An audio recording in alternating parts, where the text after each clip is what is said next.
Lucy, have you seen Tron Ares? It's really upsetting that you'd ask me that, Ralph. What? Because okay, why? Yesterday, I was invited to a special screening of Tron Ares where Nine Inch Nails were doing a Q&A. Oh, and man. Of course you were. I couldn't go. What were you doing? It has to be some video game bullshit, right? At work. Were you like unboxing some new handheld device, perhaps, Lucy? I just could not skip away to Los Angeles in the middle of Working my day, Sure. sadly. Damn. But is a I will bummer. say, after seeing the reviews, I don't mind it, man. No way. Is it really bad? Is it? No way. Let me see. I haven't seen. IGN gave it a 5 out of 10, I think it was. They were going to give it a 4, but the Nine Inch Nails score literally bumped it up by 1 It point. elevated it. That's great. That's Oh my great. God, it's 52% Rotten Tomatoes. The Guardian gave it 1 out of 5. Listen, oh my God. this is actually fucking going to go. be, you spoiled it. This is going to be a Tron episode because I have a lot to talk about with Tron later on. Because you're a Tron Is it boy. because you watched the Caravan of Garbage and they just did a Tron video? Is that why? I did not. I've been planning on doing that. No, but they just came out with Tron and Tron Legacy 4K Blu-ray. Ooh. And Tron Legacy looks like ass. Like it never had a conversion, and the aspect ratio was all messed up on Disney Plus. So right. I've been watching them, and I have a lot to say. So okay. Oh, well, so save that for the show. Stay and tuned, tell. users. I can't believe that Jared Leto starred in a bad film. I can't believe it. It's just there's a first for everything. I mean, he right? starred in good films. What was the not last to good defend film him. he was in? Was it Blade Runner? Yes. And even Is then, Dallas you Buyers never Club think good? of him Are you as allowed being to say in that it. that's good? Is what? I don't Is remember. Dallas I Buyers remember Club it good? being good. I don't remember it very vividly, but I definitely remember it being good. Which? Yeah. Yeah, he was. I didn't even remember him being in that. So there you go. I remember Fair Matthew enough. McConaughey more in that. Oh, of course. Yeah, Yeah. for sure. Okay, right. So, okay, interesting. I'm seeing that these reviews are pretty savage. Forget plot and character. This is a movie about glowing grid patterns and neon motorcycles racing through dark city streets, red light trails unfurling behind them. Okay. Okay, that's good. We know that. That's maybe they just grabbed a bad quote. I don't even need to hear these because I've been pissy about this movie for months. Like I saw this coming, so I'm very, very defensive. Fair enough. So instead, I just bought tickets to see the Peel It Back tour again because they extended it into 2026. Is that a Nine Inch Nails thing? It's their tour that they did. It's their tour, right? Okay, Yeah, so you're gonna go see it for like the 8th time or whatever. Do you get like a stamp? Do you get like a stamp card when you keep coming back and doing it? Like going to your barista and they're like, "Hey, what's up, Luce? Welcome back." Definitely not. When I saw them at the LA one, I was in the elevator coming down from my hotel and there was a guy and he was covered in merch and he had a big bag full of stuff. And I'd also been at the show and I kind of we struck up conversation like, oh, the show was really good. And he said, I've been to every single show in North America for the entire tour. Some people So I was like, if you think that I like that band, if you think that I don't love anything that much. How much would that cost to do that? Like and the time out of travel, logistics. They used dynamic pricing, which sucked. Yeah. For that first leg. If you are saying conservatively $200 a ticket, which is each time, that's insane. I mean, that's pretty crazy. And like, what is the purpose of that as well? Like, what do you think you're getting out of it on that like 7th time that you didn't get on number 5? This is a whole lifestyle for people. They changed the set list, and also I will say, I've seen them a bunch of times. That tour was Boys Noise, the 2 stages, the showmanship, the stagecraft, the remixes especially were really, really cool. I've seen them a lot of times. I'm a big fan. I do not think there is another touring band at the top of their game as much as they are, at least right now. So I get it. Would I spend all that money myself? Would I do all that travel? No. But think of how many San Francisco, ROG Ally X's you could buy with that money, Lucy. You could buy probably 1.5 of them. Okay, so just please. How many months of Game Pass could I? How many months of Game Pass? 6 months of Game Pass, Lucy, for the entire North American tour schedule, right? This is gonna ruin the tour. This is gonna ruin the tour. Yeah. So this is a video game podcast, everyone. Yes.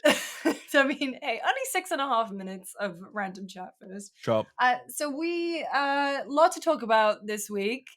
I'm Lucy. He's Ralph. He's Jake, by the way. If this is your first time, And lots to talk about. Obviously, we're going to talk about the Game Pass price hike and the fact that there were all the rumors swirling around about Xbox exiting the console market. But we can also finally talk about our opinions of Battlefield 6. I've been playing Battlefield. Battlefield 6, Yep. Ghost of Yote, and we interview industry legend, the lovely Shuhei Yoshida. How good was that? That was fun. Isn't It he was really nice. lovely? Honestly, I just had a big dumb smile on my face the whole time You did. because I It just was really love cute. listening. I actually really love listening to him talk because Mm. like this is a guy that's in this for the right reasons. Like he was at the Yeah. top of the game and he was just doing it for like love of the game. And then when it was Mm. time for him to step off that platform, he just like, no, I'm not leaving. I'm gonna go help people. I want to do Yeah. this thing. Like he could have been a fucking consultant to, I don't know, The mergers and stars. acquisitions for the Saudi royal family or some shit. You know what I mean? But he didn't. Like he stayed at that level, just helping out small indie teams, and just you could feel it as well when he talks. Like I just have such admiration for him. Like that's just what a way to live. Just that's it's so incredible. Honestly, I love it so I The wish he way was he my was dad. the way much. he was talking about like judging competitions and things, and he'd be like, "Oh yeah, they had 1,000 entries or whatever, and I just Yeah, played and like watched every single one." I was like, Jesus, like, I and like, know. he's working weekends, and he's But that's like I'm really inspired by it because like I really would love to step off when I step off at some point. Like that's how I want to live, right? Because right now we have to chase the big stuff, and we'll definitely talk about like yeah, Yote and all that sort of stuff soon and what it's like to consistently cover that big stuff. And I think, and one of the definite learning points that I got out of this review cycle is that like, yeah, maybe it does wear you down a little bit to cover those sort of big AAA style games that all have a kind of similar feel and you kind of get a bit over them or whatever. Yeah. Whereas like, yeah, like the indie stuff is always just so fresh. It just kind of like pops off the screen. And I would love to be in a place like event because, but as I said, we have to cover the big stuff because yeah, that's what sort of keeps the lights on. And Yeah. but you balance it by also covering some of that small stuff. I really love doing that. And as sort of like progress further in my career, I would love to make more time for mm. those smaller games because when you do come into contact with them, like 9 times out of 10, they're just so interesting and rewarding and awesome. We're It's gonna so crack funny the you said code. that. I People was thinking say that this week. people What? say that like people say that indie doesn't get views. Like, but we'll Well, figure it out. no, but like that's the thing. Like you can sometimes it can, sometimes it can't. And we're even Mm. going to talk about like Megabonk this week. Is it Megabonk? Megabonk. Megabonk? Megabonk, right? Which is just completely popping off, right? It's Yeah. Mm. huge, right? But in our sphere, like, and so like social, like people who play games socially and like they just upload their gameplay clips and whatever, they'll do huge numbers with a game like that. But for us who sort of like discusses games critically, there's less interest in talking about those sorts of like social led games, if you know what I Yeah. mean. Mm. Um, but yeah, there can be views in indies for sure, but it's obviously less than doing the AAA stuff, and Yeah, that's it's the about finding balance an that angle. Yeah. correct. I think it's just like all the balance that I've always been trying to strike, and I think what's great about Shu and the way he's living now is he doesn't give a fuck about that balance anymore because he's just like, nah, I'm just doing the little stuff now, and like you can just tell the joy that comes out of him when he's talking about it. So, what were you going to say, Mm. Liz? No, I was gonna say that it's so funny that you brought that up because I've really felt that this week in Mm, particular. mm, I've mm. kind of been rushing through Yote, which I'm really enjoying Yote. I think we'll talk about it, but like as an open world game, I really appreciate the way that it gives out like little hits of things to do, and I'm actually really enjoying the exploration from it. But I've been kind of kicking myself because there hasn't been time. Like I was so excited for Consume Me, haven't had time to play it. Sure. There are Absolutely. so many games, like it's Next Fest, the Steam sale, the Yep. stuff Yeah, on and my you're wish list, usually really good at making time for that. and that's Absolutely. my personal bread and butter. I feel Yeah. that's also the things that I gravitate towards, the things that I'm most interested in, and yeah, I've been playing a lot of Battlefield and having a lot of fun with it. But at the same time, I'm like, man, I just want to play. I just want to play my Really, weird art game. I just want to play. I just want to play like a weird. I want to do something weird. I want to, Yeah, I know what you mean. get through my Do you know backlog. actually But on your record? Go on, Liz. I'm gone. I was gonna say this No, is I the was gonna, biggest first world problem. I know, of course it is. Of course, this is all Yeah. first world problems. On your recommendation, I actually played Is This Seat Taken? Oh, how'd you find it? Yeah. I love it actually. I'm only like I reckon I'm halfway through Nice. it. And it's just as a recap, it's a little game where and I'm playing it on mobile actually. It's a little game where, you'll have like a restaurant and you need to seat people and then one person will be like, I want to be, eating pasta, and then the next person would be like, I don't want to sit next to Joe, and then Joe's like, I want to sit at the back of the restaurant, and you kind of need to like put all these people based upon their things and find the right configuration. So it's a very simple game in terms of its puzzles, but it just has a very cute art style and like kind of nice boppy music. And the puzzles are just challenging enough that you can just sort of you sit there sometimes and you're like, fucking hell, Joe, just sit next to him. You know what I mean? Like, doesn't matter, okay, it's fine. Just whatever. Because you're trying to you basically have to move like 6 people to make this one person happy and reconfigure the whole restaurant on that basis. But I really liked it. It was really nice. I played it because I'm like taking a bit of a break from Marvel Snap right now, and I'm like, well, I need a game for my phone just for whatever. And yeah, it was really fit the bill. So that was like on your recommendation. So thank you. It's been really good. Yep. Is this seat taken? If you haven't checked it out, it's on mobile. It's on like all platforms. But I actually recommend it on mobile. I think it's kind of right for that, just because it's pick up and play. Like you can literally do one little puzzle challenge in like 2 minutes, and then that's it. You're done, and then you move on to life, or you do the next level if you like. So yeah. Yeah, I wish I'd played it on mobile. I played it on, not to say that it's bad on PC or whatever, but when I was playing it, I was like, this lends itself to mobile so much. Absolutely. I wish yeah, for sure. Well, is this a mobile or is this an Xbox? Oh my god. Oh jeez. Wow. I'm an Xbox. You're an Xbox. This whole damn show is Hey, an I'm Xbox. not an Xbox. That's Speak right. for yourself. Oh boy. It's so the Xbox. I mean, we'll kick off with Game Pass, I suppose, and the price hike going up 50%. Game Pass Ultimate per month, so that is significant. $30 a month. It's a lot. That is significant. You know what's interesting though? It's actually like significantly cheaper in Australia because it's actually 36 Australian dollars per month, and if it was to be a 1-to-1 conversion, it would actually be 45 Australian dollars per month. So I'm not sure why we got such a good deal on it. And also in Brazil, it's gone up by 100%. Oh, I've heard.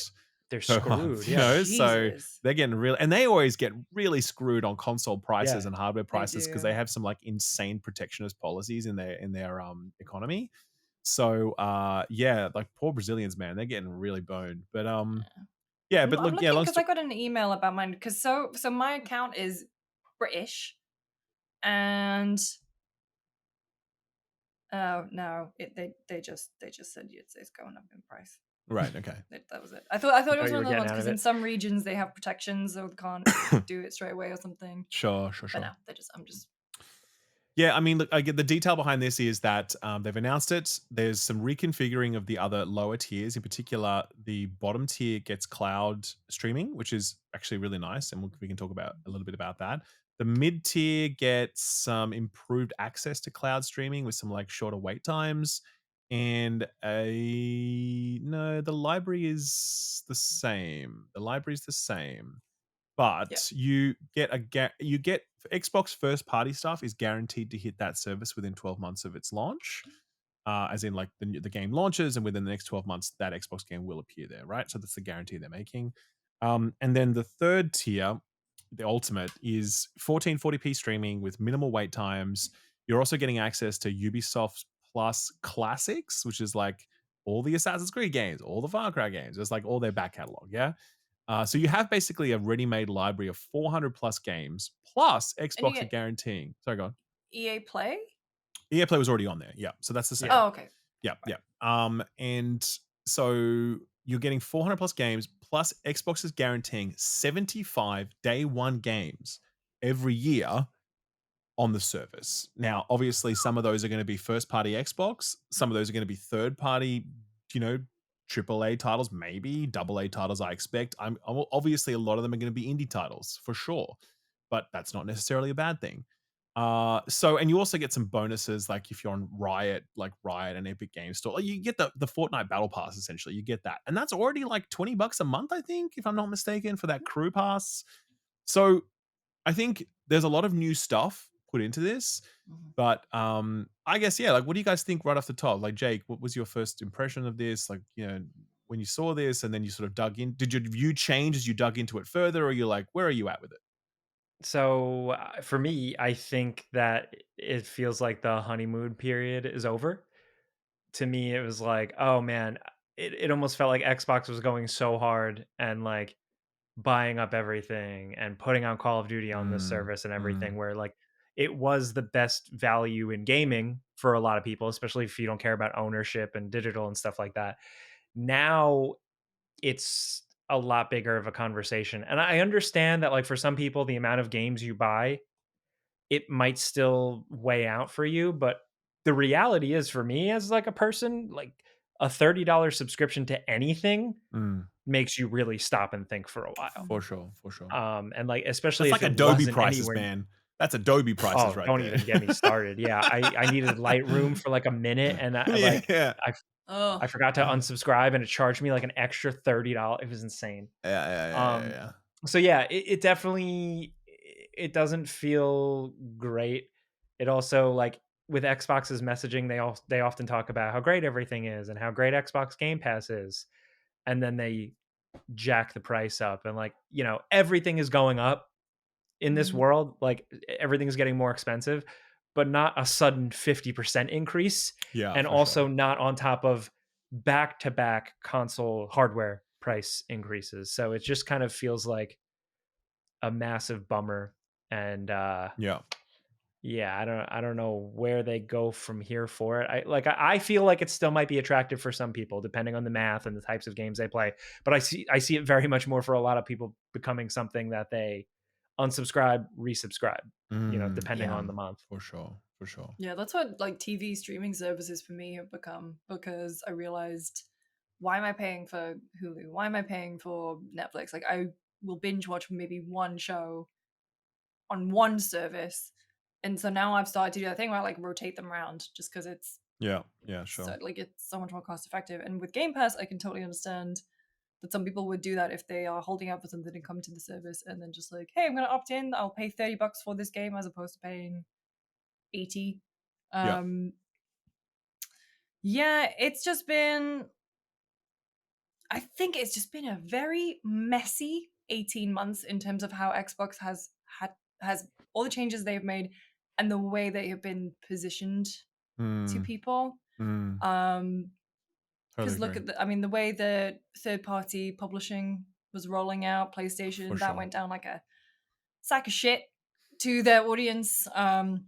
Ultimately now, like what I mean, even Shuhei said it, right? Xbox is the biggest publisher on PlayStation, so Yeah, that's right. they're making money. It was a good business decision. But then you're talking studio closures, layoffs, project cancellations, the kind of devaluing of what an Xbox console is. But at the same Yeah, time, a business I think that's decision just over in at this point. I think it's over. yeah. Yeah. But no, Yeah. but then it's like, you know, yeah. It's just I think it's just been very rough. In particular, I think if you have been a hardcore Xbox, like this is my identity Xbox fan, Sure. it's been a very messy year Yeah. and a half, 2 years. And Game Pass, yeah, always was the Yeah, best well, deal in gaming. yeah, and I But did you think see that? Did you see that thing that came out? I think it was today or yesterday, where it's like 60% of gamers, over 60% of gamers in the US only buy one or two games a year. Yeah. yes, absolutely. For Yeah. sure. For sure. Yeah, I mean, I think look, I think that this I think comes down to the fact that like we all knew Game Pass was just too good to be true. And it wasn't necessarily at the start because like Xbox announced that they're doing this kind of subscription service that you pay for and you're like, okay, cool. Yeah, that makes a lot of sense. Like I can see that. Cool. And then they're like, oh, we're putting all of our new games on there day one. You're like, huh, okay. Costs a lot of money to make a game these days. And all right, if you say so. And then they're like, and then they bought Activision Blizzard, and they're like, we're gonna put Call of Duty on their day one. And you're like, okay, Whoa. is that a good idea?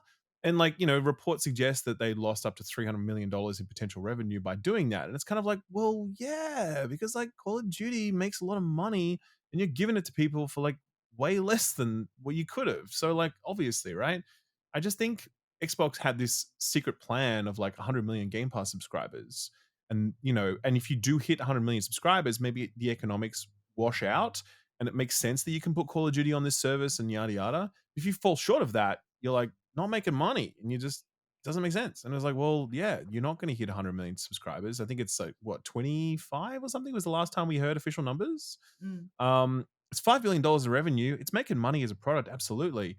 But again, you're spending hundreds of millions of dollars to make these Call of Duty games. I think I saw a GameFile report that suggests that they're spending like 5, 6, 700 million dollars on each Call of Duty game. Jesus. Right? Like I could be wrong about those numbers, but I remember seeing something like that figure from GameFile, Steve Totillo's publication. And so it's kind of like, well, yeah, like if you're spending that amount of money and then you're letting me play that thing for $15, like that doesn't make sense, right?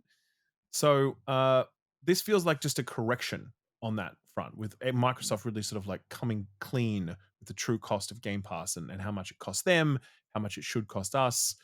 I also think as well, but what's been really, to your point, Lucy, like messy about this is that with this increase came a bunch of stuff that no one really asked for. Like your average Game Pass subscriber. Say again, Jake? I said, yeah, all that other stuff. I was agreeing. Yeah, I mean, like, okay, Ubisoft Classics. Okay, that's nice. There's more games on the service. But like, is anyone, I don't know, like, is anyone going to go, well, actually, now that I can play, Assassin's Creed Origins, I'm going to subscribe to that service at the max tier? I don't think so. The Fortnite crew thing is really weird because, I mean, I get it. Like, you want to try and pull in that Fortnite audience, maybe, but I don't think that Fortnite audience is going to come no matter what. Like, I just think you're talking about a very different audience here. And the focus on cloud streaming is nice, but I just think the average person who's spending $30 a month on a subscription service for video games, they have their own local hardware. Like that person's pretty serious at that point, right? They've got their own shit at home. So that's a good aspirational goal to have and what have you. And maybe consoles get more expensive and more people adopt streaming. But right now, it just feels like that whole product is this weird hodgepodge of shit. This is kind of like, here, give me $30 a month, please. And everyone's like, I don't think so, So yeah, that's kind of where I'm at with it. Yeah, and I guess as well, and I said this on my show, and a lot of people didn't like it, but this is what I think, right? I think if you're a true enthusiast and you don't care about ownership, okay, because a lot of people care about ownership, right? A lot of people don't. Like, it's like, do you care about owning your movies or your music at this point? You probably don't, right? A lot of people don't care about owning their games at this point. That's just a fact, okay? And if you're an enthusiast who plays a lot of games and you don't care about ownership, and you can be guaranteed 75 brand new day one games in a year for $30 a month, plus all the back catalog, plus the bonuses that you may or may not tap into, I don't necessarily think that's an overpriced service. Like, to me, if I was actually going to be playing a lot of those 75 games per year, that nets me out, and I'm probably like, saving money net, right? Obviously, that's if you don't care about game ownership, which, as I said, of course, a lot of people do, right? So, yeah, I mean, I think that the price kind of makes sense to me in the same way that the mid tier makes sense now, like that kind of that sort of like back catalog for $15 a month. Yeah, cool. That feels right. But the suddenness of it, the weird composition of the product, it just feels super weird, man. I just think it's another disappointing moment for Xbox right now. Yeah. I think for me, having paid for Game Pass, I realized that for me, it was just like the service I used to like scroll through and be like, oh, maybe I'll replay that old game and then download it and then inevitably never play it. And then play it for so like then 2 to be hours faced and then, with a 50% increase, go, whoa, okay, maybe me scrolling at midnight and going, yeah, I'll download that, I'll play that, and never doing it. Maybe it really is just a waste of time and money. So yeah, definitely. Again, like I said, it's compounded with all the other stuff. The price increases with the consoles, the cancellations, the games that we still haven't seen the light of day that we've been promised for a very long time from like Xbox Game Studios, which leads to kind of the other story from this week about the kind of leaker rumor guy suggesting that Xbox is potentially getting out of the hardware game altogether, contrary to reports. So I think, like, honestly, even if Microsoft came out and debunked that whole thing, which they did. They did. Yeah. They did. So I'm saying Microsoft came out and debunked that whole thing. It's just interesting that people believed it. Like, they're like, oh yeah, that makes sense. Yeah, for sure. And I think that's because of all of the different moves they've done, whether some clever business sense stuff, like, opening up publishing to other places, but then turning away from like the whole Xbox console lifestyle that gamers were used to. Yeah, But I also think it's like important to watch the fine print when it comes to their like debunking of it, which is like we have a partnership with AMD. True. Yeah, They that's what are they going to cited. make a first party device next generation. True. How many first party devices will they make? What presence will Mm. they have at retail? What price point will that device be? Right? Because I think if you're expecting that Xbox is going to announce like the, Xbox 1440 or some shit. I don't know. And they're like, it's coming to you real soon this holiday. Like, and you expect it to be at like, get top billing at Best Buy and all these places at like, big point of sale presence and really strong marketing campaign and really encouraging people to buy that device. And it's like at a competitive price point that's aimed to get market share.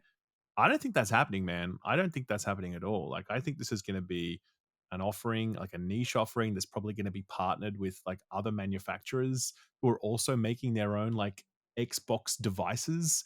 Like kind of that Steam box idea that we had talked about Mm. years ago, where Valve were flirting with creating their own hardware, but it would be a white label product that other people could use, right?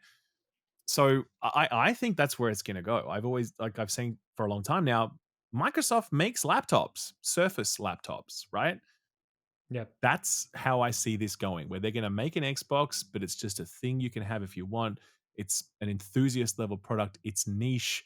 It's not really part of their core business model. And they're going to sell a few million units of it just so they can say they've got it. But the rest of their business is focused on everything else, not hardware. I don't know. Do you guys think that's Because I didn't crazy? even Like, realize. No, I mean, I didn't even realize they had the MetaQuest, like the Xbox branded they do. MetaQuest. But that's But a perfect also, example. That's yeah. made by Meta, and it's just a branding Mhm. thing. And I think that was only limited time as well. I think that stopped production now. Mhm. And I mean, yeah. To me, it And then feels like they'll the new do thing. an Ouya, And with just with Ouya, a Oof, streaming box or an a was it brutal OnLive? example. Yeah, oof, like the idea of this brutal. box just streams, you Yeah, know. I mean, and you don't even need a Yep. box at that point. Like it's literally just a No. USB dongle. It's just an app on your TV or phone. Like it's already Mhm. there with that stuff, right? So, Mm. there was a room, it's an unconfirmed rumor that Xbox wanted to make a dedicated handheld next gen, and AMD wanted like 10 million units for it or whatever. I don't know if this rumor has been debunked or not, by the way. So this is just Mm. a headline. But to me, it makes sense because I'm like AMD wanted 10 million units of that. This rumor says, and Xbox Mm. couldn't guarantee that. Now that makes a lot of sense in the sense that the handheld Mm. market for like handheld PCs is really small. Like we think it's big because we look at the Switch. It's not, man. Like the Steam Deck only has like 4 million units out there, and that's the biggest by far. So I can see how that doesn't like if that rumor is true, I can understand it. But Mm. more broadly, like how many, like again, just stepping back, you walk into retail and you say to a guy, "Hey, I'm thinking of buying a console. I want to buy an Xbox." I reckon that retail worker says, "No, you don't, buddy. You want to buy a PlayStation." You know what I mean? Like I can't imagine that they're going to say like, "Yeah, Xbox is a good idea for this coming generation. This is Mm. where you want to put your money." Like I can't see that. But I I do mean, think, yeah, the Costco thing. I wonder yeah, if that's right. they're the Costco first stopped. of many. What is that? Do you want to explain that just in case anyone doesn't know? Oh, so Costco, at least here in the US, I'm not sure if it's worldwide, they stopped stocking Xboxes Yeah. pretty recently, last couple weeks. That's right. They just don't do them anymore. Yeah. I really do see the, it's interesting you talked about like what Xbox will be next. I feel like there is, as much as like, someone at the store might not be recommending someone to buy an Xbox, I still think there is so much brand recognition around Mm. Xbox that they can keep it going for a while in a certain way. That's what Ralph's theory of like a more bespoke retail product Yeah. makes sense. I Yeah. mean, even to like, it feels like only in more recent years they've really gotten all this other stuff figured out, like peripherals, controllers, their own headsets. Like they've really gotten the ball rolling on that more than anything. And like I almost see that continuing, and with like to complement a streamer box or Sure. a To very that point, niche Xbox hybrid console thing. I am amazed they have not moved into mice and keyboards. Oh, for sure. But the old Sidewinder stuff, put some respect on that, Yeah. I please. have one of those at my dad's house somewhere, like a real Yeah. old Sidewinder.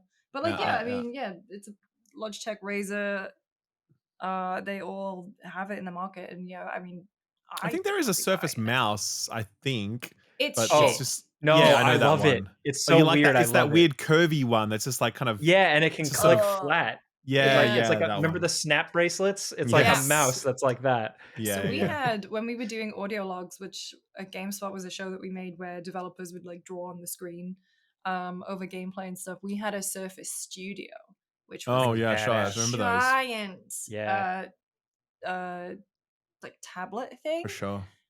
and it was just such a weird piece of tech. Yeah. I wonder I've where that owned is. I should multiple find that. Surface things. Like Yeah. I actually I had a fascination with them for a while, especially in the early days when they were trying like hybrid, Yes, I like they remember had like that. kind of like a hybrid laptop tablet thing. Template. Yeah, Oh yeah. yeah. My wife I got her a Surface Book or whatever like their Sure. regular kind of MacBook equivalent is. That's been going strong. It's weird. So it's like Microsoft does have a lot figured out. They're Microsoft. But yeah, I really wonder what that would look like, what Ralph described, you know? Yeah. Yeah, I Well, mean, yeah, I think though that, this question about like Xbox's brand, like realistically, I don't, as I've said, I kind of just think they're just going to move away from the Xbox brand more broadly. I think this was just another nail in the coffin this past week, in the sense that I think a lot of people bought into the Xbox ecosystem on the promise of Game Pass, and they're like, well, a lot of things aren't really what I want them to be, like particularly first party exclusives, but I get Game Pass. That's a really great deal, and I get the first party things and whatever. And now it's like to get the same thing is like an extra 50%. And from compared to July 2023, by the way, it's 100% more expensive. Yeah. So I think a lot of people are going to feel pretty sort of betrayed that they bought into that ecosystem, expecting that level of service at that price. And that's just not going to happen anymore. Right. yeah. So again, It's that's another also thing that would make me step back from that brand if I was a hardcore Xbox person. it is also quite the month to do it in. So this is the month where a lot of Xbox's acquisitions are kind of coming to roost in terms of games that will be on the service day one. So we have Correct. Keeper from Double Fine. Yep. Ninja Gaiden. Obsidian has Outer Worlds 2. All of OC will have Call of Duty coming. Ninja Gaiden, which is not Xbox first party, but like in terms of big titles coming day one to Game sure. Pass, this will be the hey, this is what you're getting. I think it will be a real test, and also like that's a lot of pressure to put on those games in particular. Yeah. I mean, I never expect them to Well, sell. I mean, like especially those. the one I'm thinking of is Outer Worlds, because they kind of got fucked with the you're $80 and now you're not, and now you're sure. part of this. Yeah. But I would say as well, it seems like Obsidian are an incredibly efficient development team. They have Yeah. small teams that can produce really big results. So I expect it probably didn't cost a lot of money to make Outer Worlds 2. So hopefully the ROI requirement on it is lower, and that team can then like go, cool, we've hit what we needed to hit. Let's move on to our next project. That's my hope. Whereas It's I also look at something like, 3-game year for them, which is insane. I know it's insanity. That's what I'm saying. Like the Yeah, that is efficiency of that nuts. team is absurd. And then you look at something like Forza or Fable or COD, obviously, and it's just that's a lot more money to make those sorts of games, and that's where it's a lot more scary, I think. So yeah. But I don't Well, know. I for one, I'm very much looking forward to State of Decay 3 on PS5 or wherever. Releasing 2029, right? Is that it? Man, please. Who knows when? Yeah. Well, So that was Xbox. Yeah, there's not really much else to say, is it? Like, is there? Like, it's just this is just another thing. Like, it just feels like it's another one of the things. And I don't know. Look, I think I'm glad Xbox is about to release some what I expect are going to be good games. I hope they are. Yeah. Xbox needs some positive press. I'd like for them to continue on as a third party publisher because they have a huge stable of studios. I want them to be successful. I want them to fund Obsidian's next game and Tim Schafer's next game, and I want all that, right? So this has all just been a very Dishonored 3. Yeah, that's not going to happen, Liz. Yeah, okay. All right. just to set expectations. It'd be nice, but it's not happening. So I mean, look, I wish them some good headlines, is what I'll say, right? Because they've had like 18 months of having the shit kicked out of them, self-inflicted, mind you, of course. Yeah. But my point is that like for the people who are making games. They're about to release those games. I hope those games review well and sell well because that's Xbox's future, I think, as a third-party publisher. So you want them to perform well on that front. Yeah. Well said. Yeah. We have a chat with Shuhei Yoshida coming up. Where we do talk to him a little bit about all the Game Pass stuff. On top of a game that he's worked on, like been involved with a little bit called Reach VR game. So we'll cut to that after a quick word from our sponsor.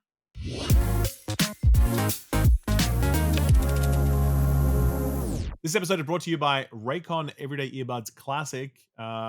You've no doubt heard about Raycon at this point, right? They've been everywhere for a long time now. They've been a big support of the podcast, so big thank you to them.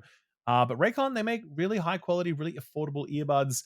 They have different products and different designs, but the Everyday Earbuds Classic design is kind of the one that they got them really big, you know. And then they did some other ones where they added some new features. But then obviously a lot of people were like, hey, we still really like that old design. Can you still give us that old design, but with the new features? And that's exactly what the Everyday Earbuds Classic is. It basically has sorry, go on.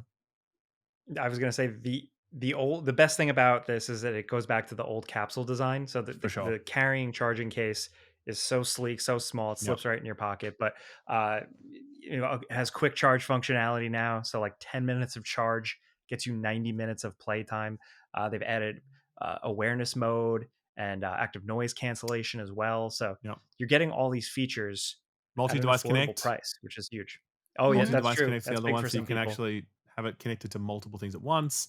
And yeah, they still retain their same sort of comfort. They're very like the small form factor, which means they fit in more ears than many other earbuds do. I've definitely found that over the years. And they still maintain that really affordable price, and that's what makes Raycons good, because you get high quality audio at a really really reasonable price. That makes them really good for gifts, because then we're now getting into that like gifting season. You might be thinking about, hey, what do I need to get for my nan or your grandma, whatever you call it in America, right? So what do you need? Maybe she needs some of these, right? Who knows? Maybe you need to spoil yourself with a set, like a little pair of earbuds you want to keep in your gym bag, whatever. At this price point, it makes it very easy to sort of sign up to them and go, yeah, cool, I can do that. That's one of the great things about Raycon. Yeah. And they're now 20% off. And over 3 million customers have already tried and loved Raycons. And if you don't like it after all that, you can send them back. They have a really good 30-day happiness guarantee, which is very easy to do. So thank you again to Raycon for sponsoring this week's episode. If you go to buyraycon.com/friends, you can get 20% off the Everyday Earbuds Classic. That is buyraycon.com/friends, 20% off the Everyday Earbuds Classic.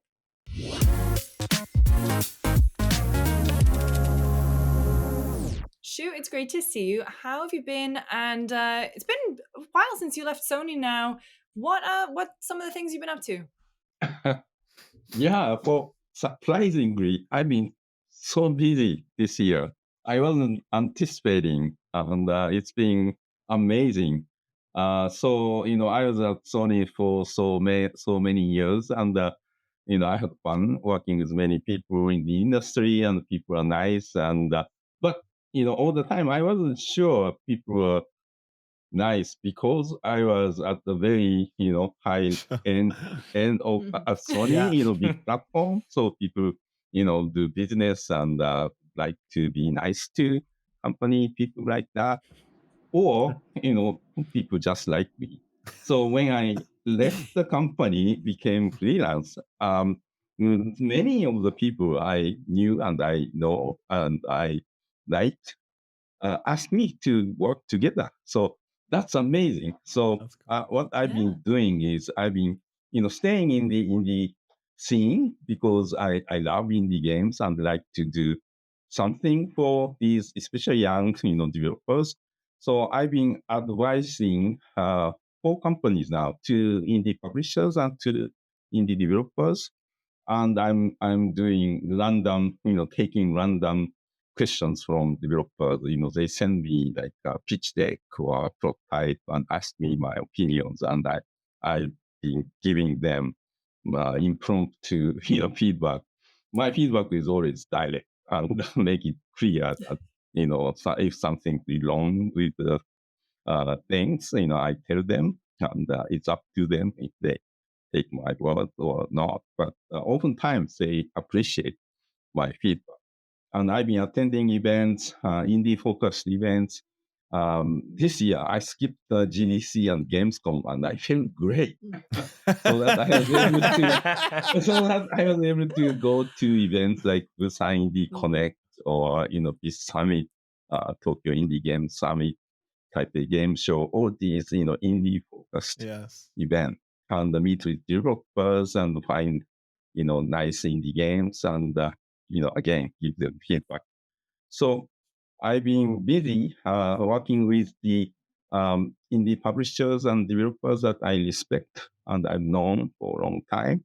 And and I've been showing up in many, podcasts or interviews that you may have seen some of them. And Sure. now I don't have to ask for an approval from PR department to do that. And I can talk about any topics, right? I can talk about Nintendo Switch 2 or Game Pass or, Steam Deck or whatever.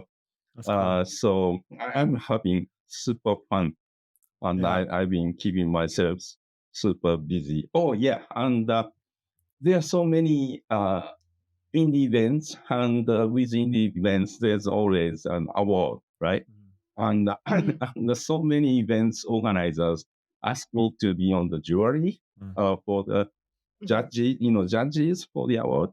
So I keep getting like 10 games, 20 games, hundreds of games to go through and give score.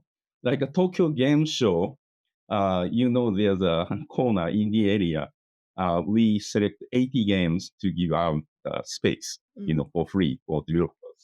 And this year we had 1,300 over submissions. And we had to go through all these games. And of course, we cannot play all of them. So mostly watching trailers. But I went through like 700 trailers to, give them scores and discuss with other judges to select 80 games. Actually, and that was fun, but that was so hard.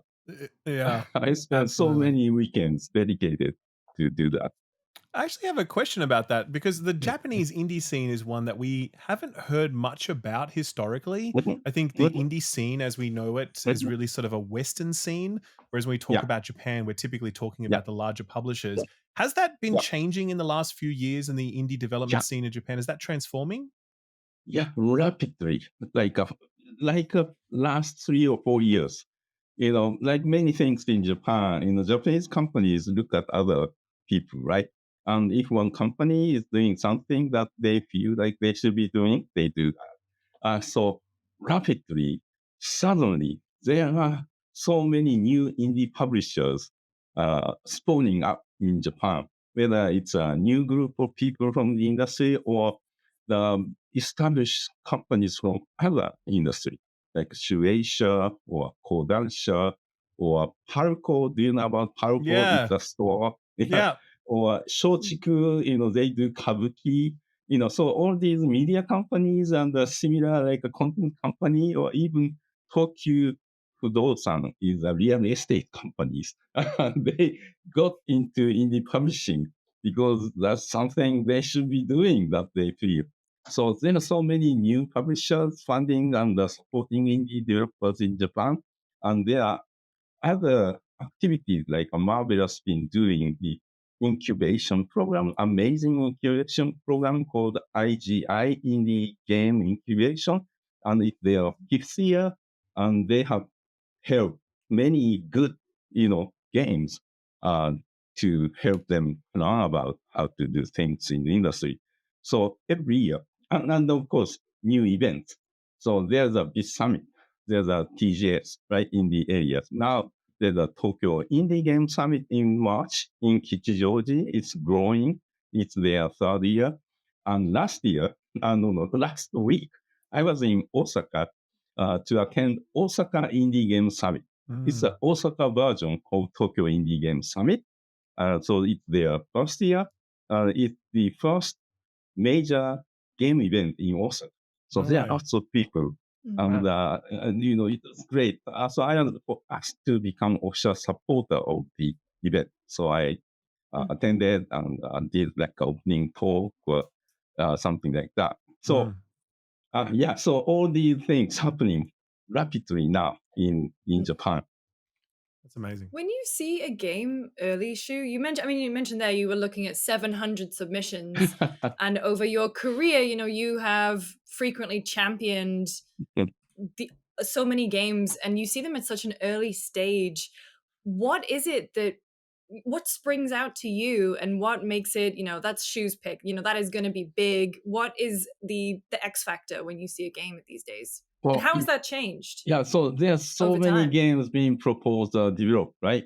So you think that all these ideas have been already been tried and implemented, but it's not. Every year you see something. Oh, why didn't anyone think about this? Like this year, came out a game called Word Game. I don't know if you have seen, because it's a game graphics only made of Chinese kanji. So the game came out 3 years ago with Chinese language, and the everything is a character, Chinese character, and Chinese character, that means I is your playable character. So you move this, one character, I, in Chinese, and you put this at the beginning of like a sentence, and that sentence becomes reality. You go to the character gate, that gate opens, or something like that. It's amazing. That sounds And awesome. after 3 years, a very adventurous developer in Japan created a Japanese version, because Japanese also include the language, include the Chinese kanji character, Chinese character, but the grammars are different. Some of the meaning of the characters are different. So the developer almost felt that it's impossible to localize. So what he did was to work with the original creator to almost created a new game based on the same kind of mechanic for the Japanese version. So something like that happens every year to see, well, it's amazing. So so what I look for always is this something I've seen before? And 9 out of 10 times it's like that, right? Oh, this is Metroidvania, this is, roguelike, or this is Vampire Survivor. Deck builder. Deck builder. Deck builder. Yeah, it's all great, but, occasionally something interesting, something new comes up. Well, speaking of that, I'd love to hear how you got involved with and dreams and working on Reach, the VR game. How did that come about? Yeah. So you may have noticed I was a big promoter of VR. Like when we launched the original PlayStation VR in 2016. I was involved in the actual development of hardware, and I was leading the game development for PlayStation at that time. So we worked on many VR games. You remember that Shark demo, right? That was amazing, and it was so fun to watch people try that Shark demo for the first time or something like that. So I've been tracking the VR scene, and when I worked at Sony, because they are platformer, they regularly meet with the publishers and developers, and they present to Sony people their roadmap of games. And in Dreams, he's one of the survivors of the VR game development. And because they have made so many VR games, they get just better and better. And a few years ago, their game, Synapse, was an amazing VR game if you have tried. It was a game for PSVR 2, and PSVR 2 has the eye tracking. Yeah. So you are able to just look at the enemy at the top and grab it and pull him down or shoot him up. And, it's amazing VR experience they created. And Reach is the next game. So I saw the Reach at the very early stage of development 2 or 3 years ago, because they are showing all the new games to Sony people. And they kind of, use me as a test player to see if their new mechanic works. So I tried, and the first time, I struggled to make like a jump or something graphical or something like that. But repeatedly, and they're like, "Oh, we should do something," because developers know how things work, right? So they assume that people will be able to pick up, but it's so hard to interpret movement, gesture, because VR game, the input or movement of head hands. But sometimes people do not do the things that developer want them to do. So every time I met with Dreams team at GDC or Gamescom, I tried the game. So I followed the development of Reach, from the very early stage. And when I left the company in January this year, they asked me to be the ambassador or evangelist of the game, because now I'm freelance. So I'm like, I'll be very happy to do. Oh, by the way, Tom Giro, the new CEO from Dreams, used to be a producer at the London studio. So he was producing games like iToy or PSVR games. Sure. So I worked with him closely. So he's like a friend. Yeah, right. So I'm very happy to be able to help one of my friends. And for anyone who's not familiar with the game, could you sort of explain what it is? Like explain Reach for someone who's never really seen it before, like what's special about it? Yeah, Reach is like action adventure game that you feel like you become action hero, like you become Nathan Drake. So you run down and jump and make a big reach into the areas and climb and shoot. And it's amazing how they came up with the mechanic so that you can do almost inhuman way to traverse within the large 3D environment. Like a grapple hook, there's a green color bar in the environment, and you can just grab it from afar and pull it yourself into that bar. And it's amazing, huge jump you can do like that. So while you are grabbing onto the bar, and you can use the other, hand to throw your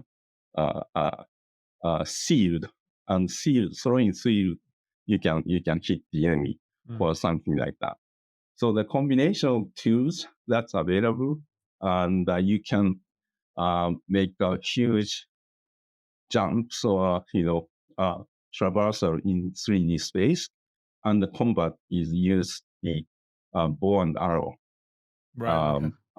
So it's a really fascinating way to feel like you are jumping around in this big environment, and you feel like you are a superhero to be able to beat up lots of enemies.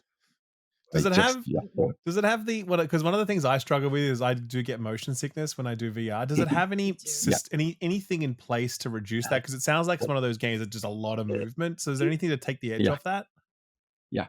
That's where their experience of designing VR games come in. So what they have done is, when you make a jump in a game in Reach, you push a button, one of the controllers, and prick up your arm like you do. So by doing this, your brain thinks you're jumping, just moving. So that feels, and the character jumps. So that feels so natural. So what you do, or even small a gesture, like you grab onto the bar and you quickly like this, and you shoot yourself up. But it just makes sense in your brain because you aim, look up, and pull down, and you jump. And so when what you see in game or in VR and what your gesture, body movement has a mismatch, that makes you feel sick. So Reach designers came up with a very smart way to minimize that kind of mismatching. So that playing Reach actually allows me to play Reach for like 2 hours nonstop, no problem. So nice. Yep.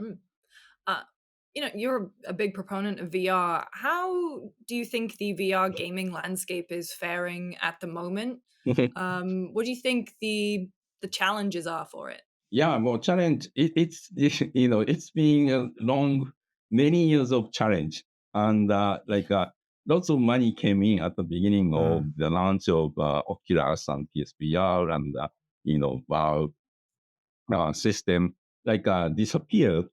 But those companies who were successful stayed and kept releasing better and better games. So the company is still, developing new VR games like Dreams or Survios, are real masters of the media. And the hardware just gets better and better, and the system performance just gets better and better, and devices like sensors and screens just get better. That all helps you have a better experience and easier experience, because one of the deterrent of VR games is motion sickness, like we are saying. But now when screens higher resolution and the game is having higher frame rate and graphics looks better, that all helps. And the new generation gamers, I understand that have come in on MetaQuest devices. Yes. That I hear lots of young people playing games like Gorilla Tag and these lower graphics, but really social experience. Because being with some other people in the same VR space together is very compelling. The social aspect is really, really strong element of VR tech. So I don't think that will, disappear. There are many new games now. Even in Dreams have started respawned a new studio dedicated to create more casual social experience for these younger audience. So there's with the system capability increasing and developers experience, just curating, these companies will keep producing high-end games like Reach, but other group of developers, including these established VR developers, are providing new experience, social experience for these new, younger audience.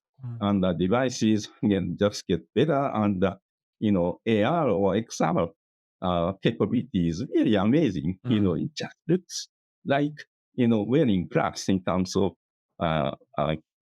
pass through, color pass through. Yeah. And that really puts you, grounded in real life, be able to do things so that eliminate the feeling of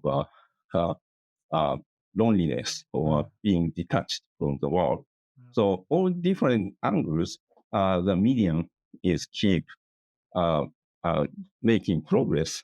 And as long as company like Meta keep investing in these tech and contents, I think, it's kind of slow but steady progress will continue. Do you think that progress is towards a bigger sort of mass market VR landscape where like many people are using VR? Or do you think it's more towards a niche category that's very well serviced by high quality products and a smaller software library? Like, where do you think VR is in 10 years' time? I think, like I said, in all directions, it's growing and it will continue to grow.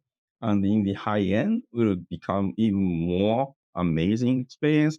And especially these will help make the a location-based VR experience even more compelling.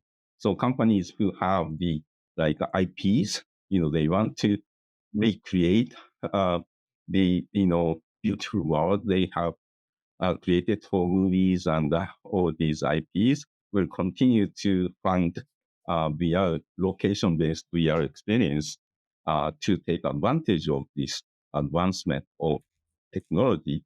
But in terms of mass adoption, I think with continuation of this social VR experience, especially with these UGC platform like a Rec Room or Roblox, just allowing people to participate in this community of creating space and sharing experience. It's like the metaverse that Meta always wanted to create are already being kind of realized by these software companies.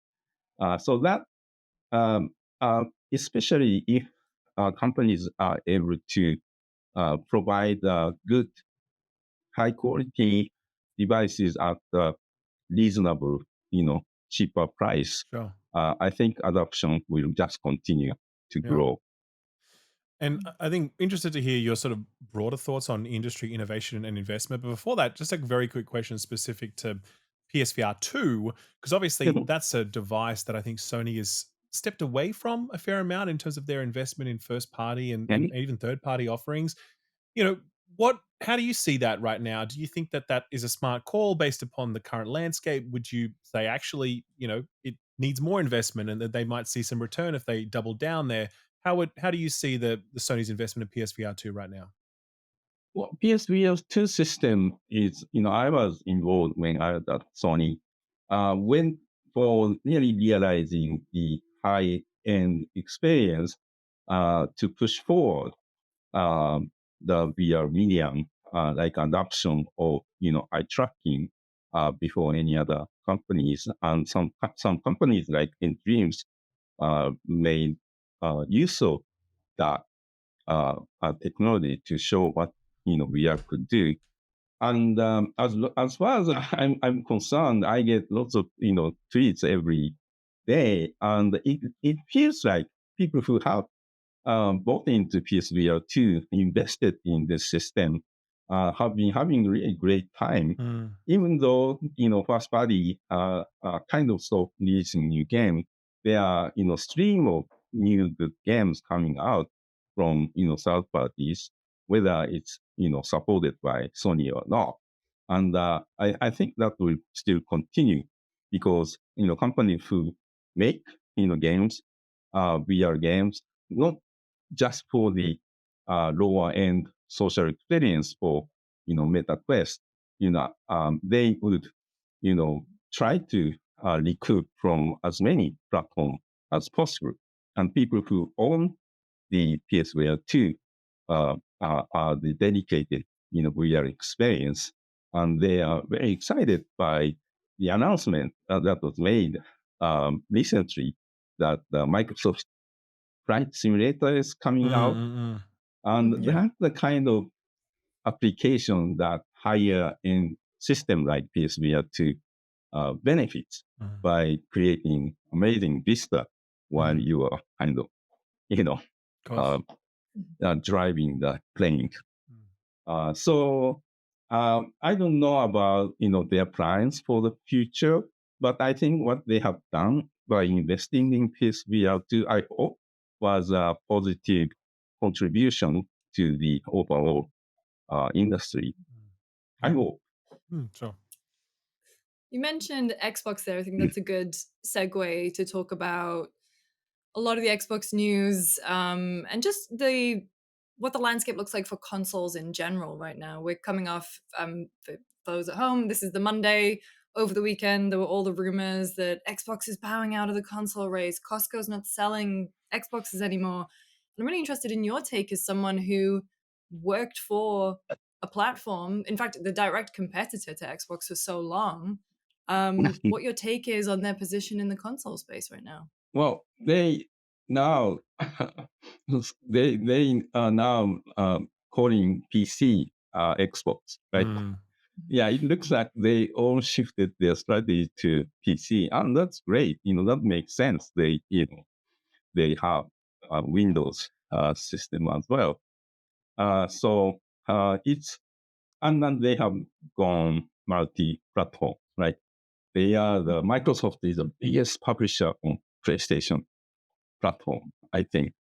Yes. So they they have really invested in Game Pass. I don't understand why they have to raise the price of Game Pass so much, but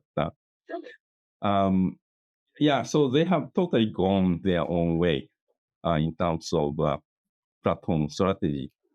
And yeah, PC is their thing going forward, and their service, whatever they define, will be called Xbox, and try to convince that you should participate in this Xbox ecosystem. Oh, by the way, I pre-ordered Rogue Ally X. You pre-ordered the Rogue Ally X. Yeah. Tell us why. What interests you about that? Like What interests you? $1,000 is a ridiculous price for console. However, I'm a gadget otaku, right? I've been buying portable gaming PC almost every year. I have 6 or 7 of them. And from that standpoint, $1,000 is pretty reasonable with latest CPU, GPU, and their UI makes it easier to start a game and find game. And I was able to try the form factor at Summer Game Fest, and it feels great. It's like a PS Portal, right? You chop the controller, and put the display in between. It's much heavier. Great. It's much heavier. Heavier than Portal, but still, feels like game system. So, so I'm waiting for it to come because I have so many, like yourself, hundreds of Steam games and Epic Store games. I log into Epic Store every week. You get the free games? Get the free game.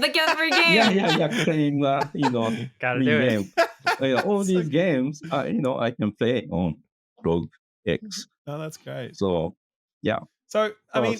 I'm an Xbox fan, I can say. Yeah, right. And so, and in terms of the journey that the overall console landscape is going to go on in the next 10 years. Are you optimistic about that future? Because obviously you've got the Switch, which is focused on handheld and Nintendo first party. You've got Sony, which is now looking to be the box underneath your television, and occupying that space. And you've got Xbox, which seems to be this kind of hybrid model that's sort of PC and third-party publishing and subscription service, yada.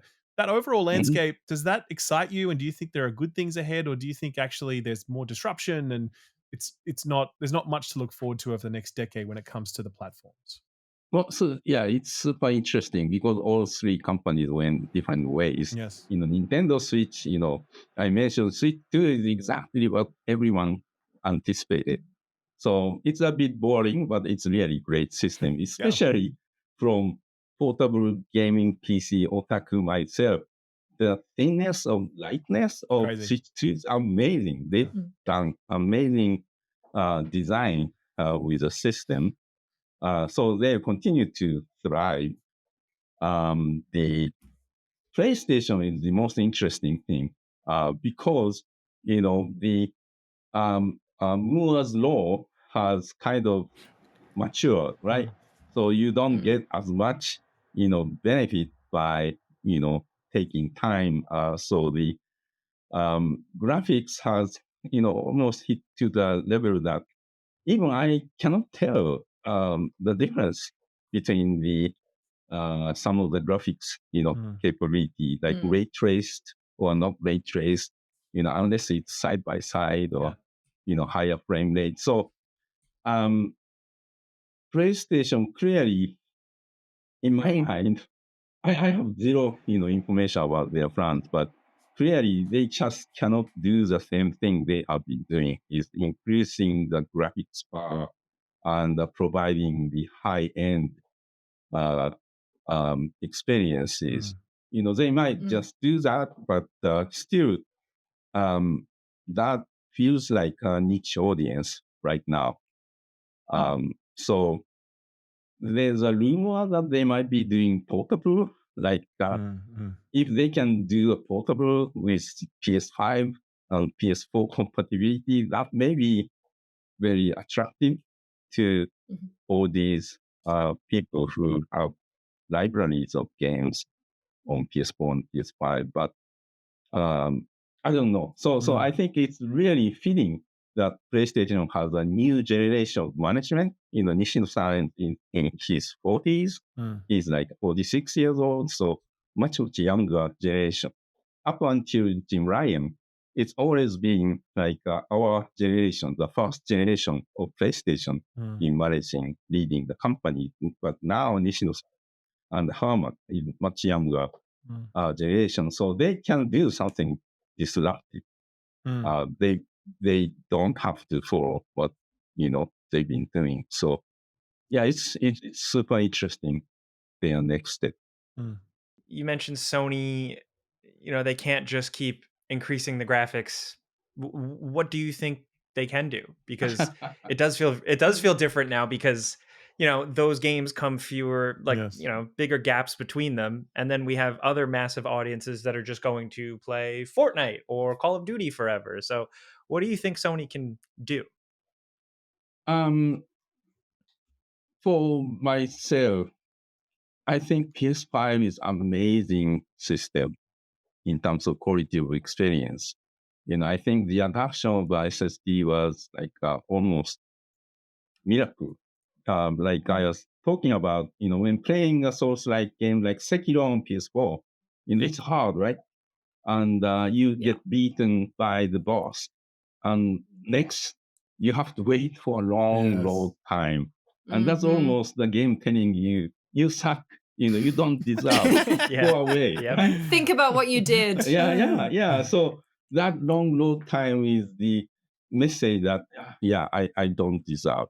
However, PS5, it's instant, right? To come back to games. So I think PS5 and SSD has made almost every game a better game.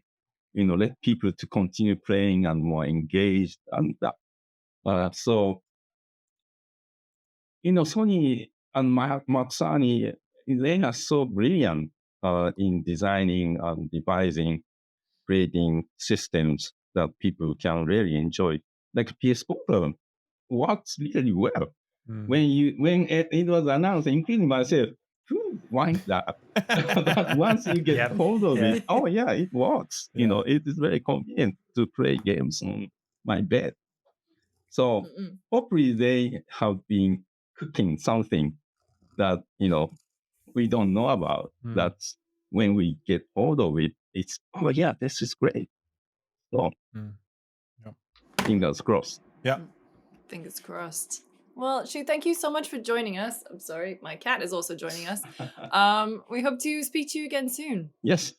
Thank you for having me. Much. Thank you. Bye.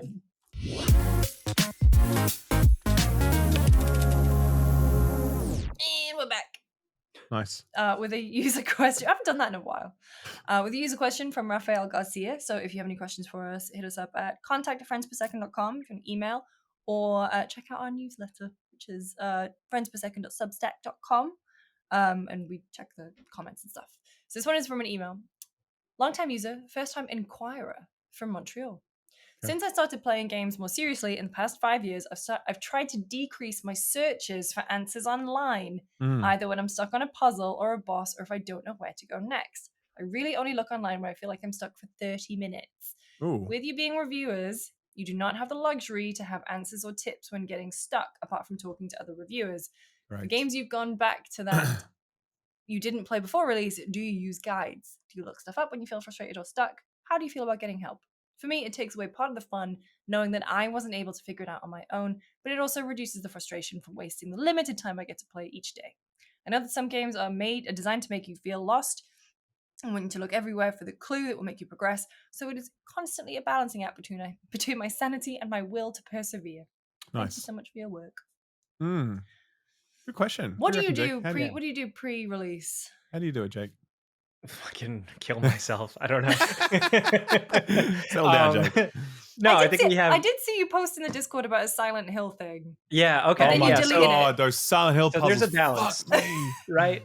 There are times. It depends. Like there are times where some people you work with or adjacent to are playing the same thing, or you're in like a group with some people, and sometimes it's flowing with information, and everybody's having a ton of fun discovering things and piecing things together, and that's like the thrill of it. Like Elden Ring, a golden, like this is gonna sound like real inside baseball, but that was a fun golden time for video game reviewers because doesn't get better, man. It was absolute peak. You would reach out to someone and be like, "Did you see? There's a whole fucking basement in this game, dude." And it's like all the different map, and then like help with figuring out optional bosses and stuff. Absolutely great. But then there is the opposite, where not a lot of other review people are playing Silent Hill F, and Silent Hill F will lock you in a room in the game with nothing in that room other than a puzzle right in front of you, and it'll point a gun to your head and say, you have to solve this puzzle, not only to progress in the game, but to finish the game, produce a video, and feed your family. So then it gets personal. Tell me which puzzle it was that you got stuck on? The stupid puzzle box where you have to slide the little things with the fruits? Classroom? In the classroom. The last one. Yeah. The last one was a fucking... I hated that so much.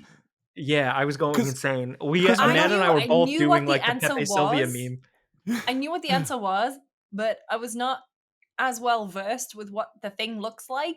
Exactly. So right? I had to brute force that puzzle. Me too. It was a pain in my ass. Me too. Yep, I did that. And then when it's really funny too. Go on. Oh, sorry. Go ahead. No, I was gonna say, when I did it, I was like, oh, phew, thank God that's done. What a pain in the ass. And then the box just kind of spins and like, here comes the next one. I'm like, no, please, no. There's two, and there was two more of them. There was like, a total of 3. And I was just, I couldn't believe it. I hated it so much. I had to take a break. That third box, when I got it, when I finally figured it out, that third one, I was like, oh, so you didn't follow the rules of the other 2 boxes. Great. Cool. Wish I knew that. Screw you. Yeah. And then I don't know if you guys, I got like a surprise package in the mail from Konami. No way. And it was like, I got it at the office, and I know it was like a hat and like something like a hat and a keychain, and then an actual physical puzzle box. Oh my God. Yeah. And Smash I was it like, to pieces. Just completely destroy it. No, I agree. I think, during the review period, like I will basically not ask for help unless I absolutely have to. I'm definitely not someone who like brings up a guide to play through a game, and like no judgment if you do that, especially people who are completionists. They're like, they don't want to waste their time and they want to make sure they don't miss something that means they need to play through a second playthrough in order to get it or whatever. Fair enough. But yeah, like I will basically just go through and just see how far I get before I get stuck. And then when I get stuck, I will like push through it. I'll try my absolute best. And if I'm feeling like it's possible, I will do it. But if I'm just like absolutely nowhere, if there's just nothing coming to me and I just feel, then yeah, sure, I'll log on if I can, because as I said, in the review period, you can't, right? You just gotta kind of get it done or ask a friend if they're doing it, right? So I don't know. I think the joy of it also depends on the game. I would say there's certain games where I really want to preserve that surprise. Like I'm just never gonna boot up a guide for the next FromSoft game. I'm just gonna brute force that somehow, especially after that experience I had with Elden Ring, experiencing it the first time without any help. But I don't know if it was more just like if it was like Astrobot, for example, and they'd had some really hard puzzle that I was just really dumb and I was super stuck. I'm like, okay, the point of Astrobot is not puzzles. I'm obviously an idiot, so let's just get past this puzzle so I can keep having fun. Do you know what I mean? I think that's kind of how I'd put it. Yeah, I do the same thing. If I'm playing like if I go back to play something I missed or I'm replaying something, I'll occasionally consult the guide just for that. Get me past this. Get me past this point. Essentially, like Raphael, who asked the question, said the balancing act between my sanity and my will to persevere. For me, it's actually been more of like a kind of like, I don't know, I'm getting older. I only have so much time for like extra video games. So I'm like, all right, let's go. Just get me past this like silly little thing. I'm not looking like how to beat the final boss. Yeah. I usually tend to reserve it just for like annoying things here and there. Yep. I think that there's one thing where it's like that, maybe not with Elden Ring so much because of the way you could approach that game, but playing games where there's a skill check. Okay. And you have to really just throw yourself against it. I mean, Tam can tell you the story of when he was reviewing Sekiro. Bro. And it took him 7 hours to beat Genichiro. Bro. Still the hardest thing I've ever done on a console, Genichiro. Yeah. Well, sorry, that's a lie. Sorry, Ishin. I'm not sure which one we're talking about, but final boss for me. The one with the lightning. The one with Ishin. The that was the phase final with the boss. lightning. Yeah. That was the hardest thing I've ever done. Not final. It's like the Genichiro is like the first, in the middle of end of at the top check, of the tower. Yes. I know the one. Sure, I know what you mean. Okay, right, interesting. I didn't struggle that much with that one, but oh my God, Ishin just absolutely killed me for hours and hours. Owl, for some reason, I had such an issue with. Okay, yeah, right. I had a real issue with him. Pain in my ass. But no, I mean, it depends. Like if I'm really, really stuck on something, like I did get stuck on a Silent Hill puzzle and I texted Kurt, but at that point Kurt had finished the game 3 times. So I was like, I just need a quick answer. I'm so frustrated with this. I just need to know. And he replied. And then as he was texting, I got it. And I was like, oh, well, didn't need sure. you, I guess. But it kind of... Sure you did, Lucy. Sure. No, we believe you. Lucy's the puzzle master, all right? That's true. That's true, actually. I agree with that. Hey, when Alan Wake had goddamn algebra, I was like, Oh, this is me. I'm ready. Yeah. I think we can do another quick user question just because I think this is a nice short one. This is from Anderson Darrell. Yeah, that was fun. Who says, what books, fellow reviewers across any industry, could be movies, shows, or even anything wildly different, shout out to mom and dad, have shaped your own personal communication style? Many of us are inspired by each one of your skills at persuasion, charisma, and clarity, and hope to one day pass it on. Thank you very much. What were/are your Ralph, Lucy, and Jake growing up? Thanks, all been listening and watching for years. Books? This is or was not it anything? not just anything in terms of personal communication style. Oh, right. Interesting. Personal communication style. Well, my mum forced me to go to debating ever since like age 9. Oh, that makes so much sense now. Yeah. Oh my god. Right. Feel like fuck you guys. Oh, the puzzle is just respect. No. You're literally like, right. Oh, that makes so much sense. Wow, that's not affectionate. Fuck you. Okay. I'm telling my mom you said this, right? No, but she really did. She really did make me go to debating ever since like forever. Like I actually, when was it? I forget. Like we did like this thing called Toastmasters in Australia. I don't know if it's like an international thing as well. It's basically like public speaking. It's called Toastmasters, like as in when you give a toast, you're a master of giving a toast, right? And it's basically like it's public speaking practice where, you know, you just have to learn to do it. And ever since I was a kid, my mum forced me to do that. And then I don't know, and then she just forced me to do debating. And so every Friday night for like my entire like all my growing up years, like high school years, I would have to go do debating on a Friday night. You know, like it was the nerdiest shit ever, but like that was me, man. That's what I did. But so, you are cool. very eloquent and you get your point across very well. So I would say paid off very well. In a way, but it also is a terrible cross to bear to admit that you did debating for most of your youth. Like it's just it's the kind of thing you deserve to get beat up for, to be fair. So that's how it is. So that's me. I guess that's the truth. It wasn't really a book per se. It was like just like, you know, all the other stuff. No. Yeah. For me, my stepmother was actually a newsreader and then broadcaster. No way. So she cool. used to do, she started off doing the announcements. So coming up next, we'll have the birthdays and then Coronation Street. Jet 2 holiday. No, well, the thing is that she has received pronunciation. My stepmother has the best accent, like the most perfect enunciation and accent. And her sister was also a newsreader. And so between the two of them. And so when I started out, she also did radio for a few years too. And so when I started out, she very kindly, not in a very, you know, hey, we got to sort this out. She was like, if you want some tips or do anything. And she kind of imparted her knowledge on me in terms of being a broadcaster. And because I worked in television at the time. And I'm very conscious of it, where I try not to say like too much. I try not to say too much, or, you know, those filler words that can be difficult to listen to if someone is listening to you for a long period of time. So I'm very conscious about that. And so shout out to Judy. But in terms of communication style, in terms of people that I love listening to, skills at persuasion and charisma, I've always thought Mark Kermode is a fantastic reviewer. I'm not sure if he's made it. He's great. He's like the cool what does he British review? guy. So he always did the film. Kermode and Mayo did the film review show on BBC Radio, right? And then they left a few years ago. Now they do their own podcast called Kermode and Mayo's Take. But they would always do the big ticket interviews to the BBC. Really good reviews. He has a few that have gone quite viral because he hates the movie so much. But the way that he's never shitty about it. Right. He, you know, kind of dissembles things and forms his arguments in a very, very good way. I've always enjoyed listening to him. In particular, the one about the Sex and the City movie, the second one. Nice. And what was that show where the guys were all working in advertising or some shit, and then they Mad had Men. Mad Men? Mad Men? No, not Mad Men. It was the Mad suave Avenue. one. It was like the Suits? Madison Avenue. What was it called? It was like oh, there was another one. I know what you mean. It was called like Like white collar suits? No, One of it You those? know was what? called If I search Mark Kermode rant, is it called like Admin or something? I know what you're talking about. I can't remember the name though. yeah, Entourage. Oh, that. Yes. Were they? The They weren't in Entourage advertising. They were like movie. They were like They were movie movie Oh, guys. I don't yeah. know. I never watched it. Right. Sure. That's so funny. So him.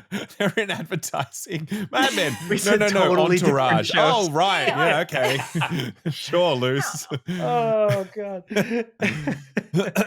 That's me. Yeah. What about you, Jake? I've never really thought about it. Personal communication style, and he references books, fellow reviewers across any industry. I read a lot more when I was younger, and I used to just chew through books. But like I don't know what nothing really comes to mind. I was really like raised by like I just loved TV and cartoons and movies, and I just kind of always was in that. And I don't know. That's all I can really think of. But I also learned it like most from Xavier and else? Magneto in their discourse together. That's where you yeah, learned the that's art of how I'm debate. so no, but my problem is too, it was like I really liked like I wanted to be like Jim Carrey's The Mask when I grew up. And then like on top of that, then I started watching like you know, like you'd see reruns of like the Howard Stern show and Jackass and the Tom Green show, which was like this like revolutionary thing at the time. So just kind of seeing like random freaks talking to a camera just kind of, I guess, helped enable me to want to do that later on. I really think some of my communication style is still like evolving, because if you look at my early videos, because I've been doing this for like so long now, that like my early videos, I spoke completely differently. And for me, it was just like, and I was bad. Like I knew, like recording my first videos, like I knew I was bad. And it's just a lot of like, like doing it over and over and over again, a repetition of years of speaking that makes you at least just barely passable. You're great. Stop it. Thank you. You no, but Jake. I want to talk more about like my a friend cartoon. Jake. Yeah. Well, Cool. Good question. That's a very good question. That was a tough one. Okay. Yeah, interesting. All right. We're going to go into what we've been playing after the quick word from our sponsor.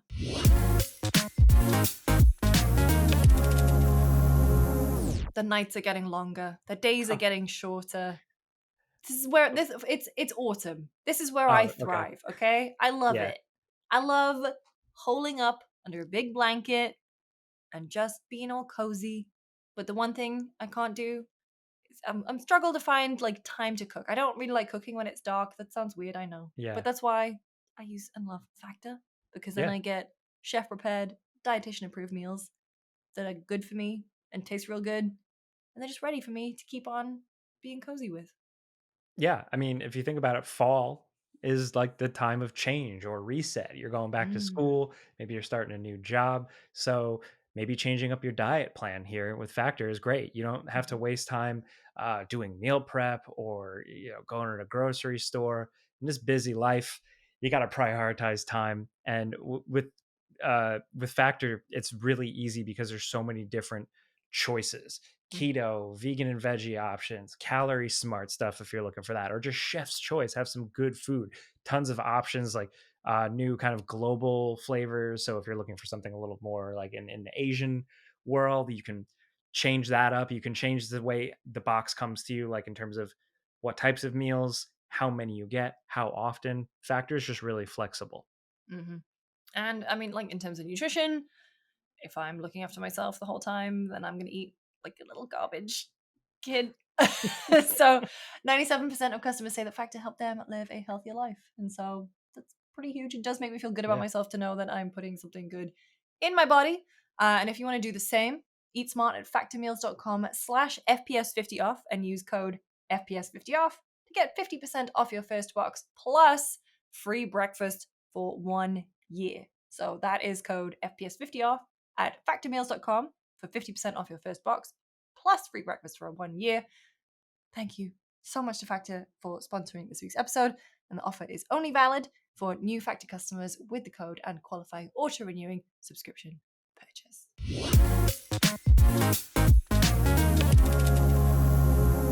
All right, and we're back with what we have been playing. So been on a lot. So Ghost of Yotei, Ralph and I have had more and more time with that than we had last time. I'm not finished yet because I keep getting distracted by every single goddamn thing. I've only killed 2 of the 6. Okay, One of them you kill in the that's a first good 10 chunk minutes. into it though. Did you do the Oni first? I did the Kitsune. You did the Kitsune first, okay. I do not recommend doing that. Okay, tell me why. Interesting. Well, can you say without spoiling it? When you get, I think if you do the Oni, you get access to one of the weapons that will help you more. Oh, okay. Yeah. I mean, so I was doing a lot of fighting against people with a certain weapon that I didn't have the counter to. Right. Sure. And so I think I could have made it a lot easier on myself, but I did not. Yep. You idiot. Yep. Don't be like me. Yeah, I think though the Oni thing is actually good advice because, I mean, to me, that quest line introduced one of the only interesting characters in the game. Yep. So you're gonna want to get that guy. Yeah, totally agree. And then it kind of really low key sucks that he's like entirely parked for the next chapter while you do. Oh yeah, totally gone. You're like, and wait. I'm like, it'd be nice if he was around for this, you know. And I think that's funny enough. One of the things that when we interviewed the game's directors, we asked them, we're like, is this going to have a linear story, like a specific order you need to kill them in, or not? Because I was kind of worried that like in that freeform structure where you choose the order, that you can't tell a consistent narrative that builds characters. And they're like, no, you have to kill them in a specific order. And that wasn't quite true. Like it is true after the Kitsune and the Oni, right? It does take on its own order, but that choice there is a choice and it's an important one. And I do think that, one of those chapters is a hell of a lot stronger than the other. I'll put it that way. Yeah. And I do think that the character that you meet in the Oni storyline, if he was like into that, if he was brought into that the Kitsune storyline, it would have been a much stronger storyline, you know what I mean? And they do some of that rebuilding work after that, like they kind of combine those characters in their own way, and some of that that tension happens.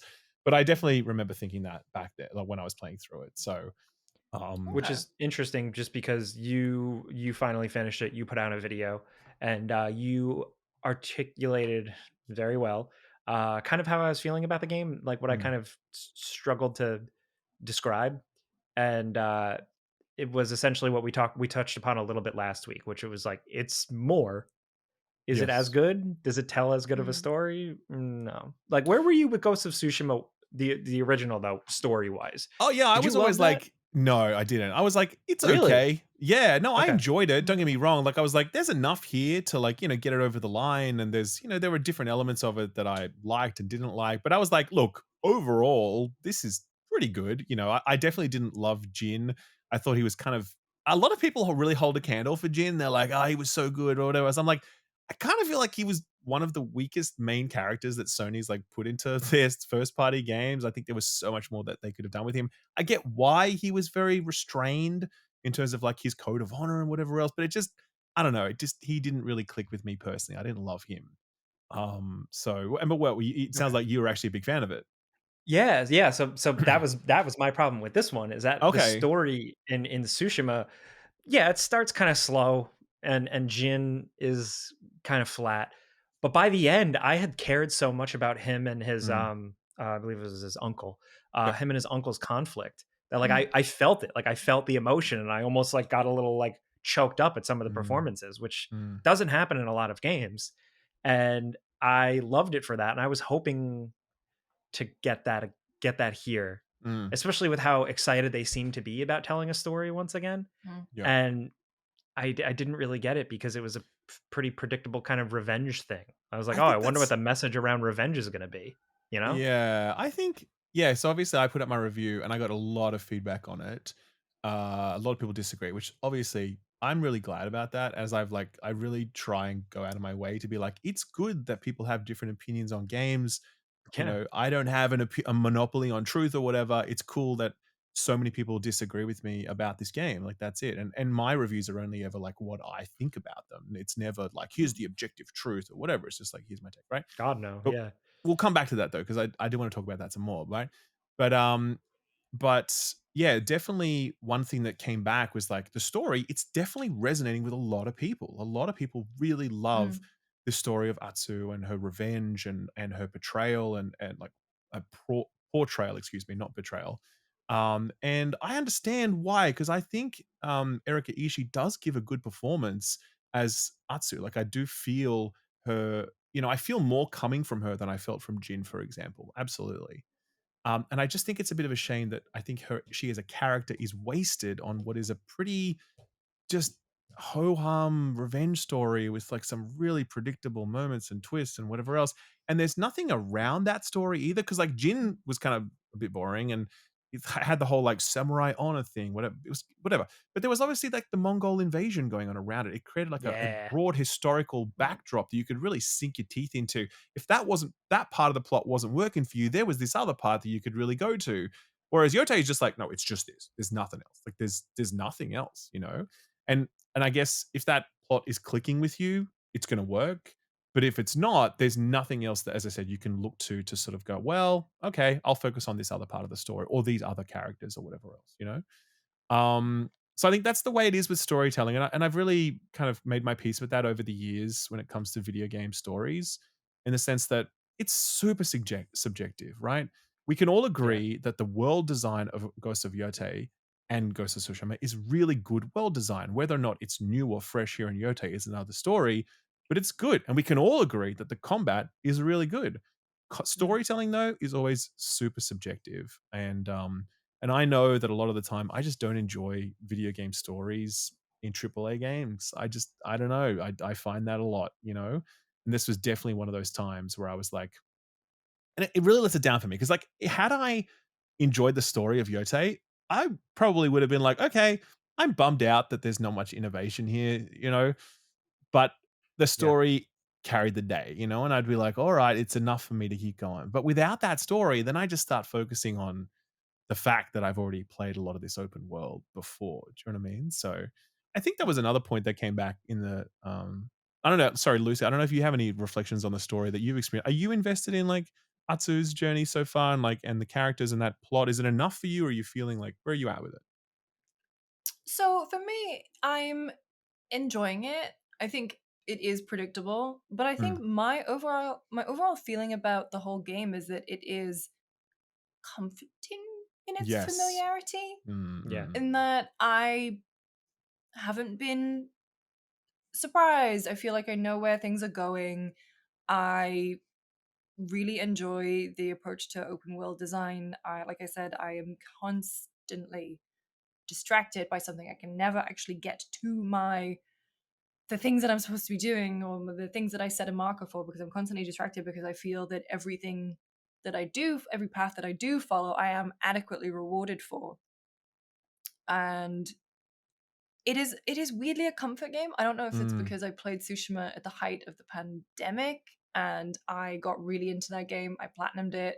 Mm. And with this, it's like it feels so familiar, even down to some animations or the funny odd ways that some NPCs will talk to you, or UI elements. There's this familiarity there that I find really comforting.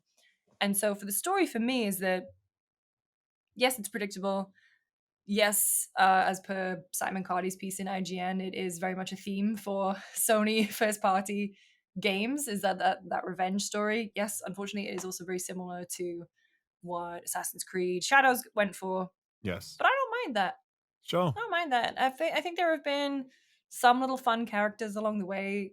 I really enjoy the way that Atsu softens at times, Mm. and Mm. I think there are these layers to her. And I think Jin had that too, right? I think Jin was maybe a little more friendly with people, and he formed those relationships with people. Whereas Atsu, she takes longer to warm up. Yeah. But then I do really enjoy the montages with each of the masters who teach I you a agree. new That was a Yeah, that technique. was highlight. good. Mm. And Totally agree. so is it is it changing everything? No. But I mean, Jake, you said it last time. It's a straightforward sequel. I think I would phrase it as it is a comforting sequel that I'm enjoying playing. Yeah. I will agree with that because I ultimately had similar problems, but I enjoyed it and I Mm. recommended it with caveats. But yeah, I think for me it was also the pace at which I played it. I played it very Okay. slowly. Oh, did you? Okay, interesting. For the most part, yeah, and it was kind of that comfort game where I would Yeah. just vibe out, hear the wind blow, chase some birds, find a fox, do a thing, kill some Yeah, yeah. men, and it's fun. I think it still has that fun factor, and yeah, for me, it was definitely that more like okay, like I did want more. I wanted Mm. more with more new stuff, Mm. but ultimately I was someone who yeah, also like 100%ed Tsushima, played the expansion, the Iki Island, really enjoyed that. And then even was into Legends for like a second. Yeah, me too. Um, Yeah, Absolutely. so like Legends is fun. This is hell I of a was game. like into it regardless, essentially, Yeah, even with yeah, my yeah. issues with the game. Yeah, I think yes. I mean, my video, in case anyone hasn't watched it, I'm like, I think the general thesis of that video was like, this is the same, even though it's got some differences. It's the same game ultimately, but I think with a worse story. And people disagree on that. And Mhm. people also disagree on the world on when I say it's the same. And they say, well, no, the world design actually is better this time. They say it flows more seamlessly, that it manages to tell that story more more yeah, like the story just sort of falls out of it more naturally rather than being It kind is of like interesting how it funnels you. Yeah. Yeah. sure, yeah, and I actually agree with that. I do think it tells that story better, in terms of it does flow more smoothly. um but I personally am just so interested in this idea that people think that this feels quite different in terms of the world design and the experience. Like, was that your experience? Does this feel manifestly different to you as you explore this world and do these side activities? Or does it actually kind of feel the same despite the fact that there are these cosmetic differences, new activities, or the new ways they're served up to you? Like, how did you feel about Hmm. that? I'm trying to think how they were presented. How did they do it in the first one? This is the thing. I kind of feel like they did the same thing, but I think Yeah. what Well, I, they I didn't read have the from a spyglass and all that, but they had. no. But I think with the I maps, for forget. example, that's a new feature where you buy the maps and you put them on, right? That's Oh, one I thing. like Yeah. that. I like that shit. I love a little Sure. tactile, And I like think there oh, was put 'em on less here. of like you Little just puzzle see box. a guy coming up to you in the when you're riding around, or you see something happening. I think there was less of that in Tsushima. So, but I don't know, like but I think the fact that we're kind of having this conversation, do you guys really It does anything stand out to you as being like, no, this part is actually quite different? I would say more densely packed. Yeah, Okay. I would say that. Yeah. I would also say yeah, how it's structured and how you can funnel yourself to an area. Like it's a lot of funnels that serve to the next biome, to the next Mm. area, and it does. It was just such a weird. Maybe it was like the way the map looks when you view it, but it did a good job of like isolating you into these separate sections Mm, mm, mm. where it felt like you journeyed really far, even if you're fast traveling around.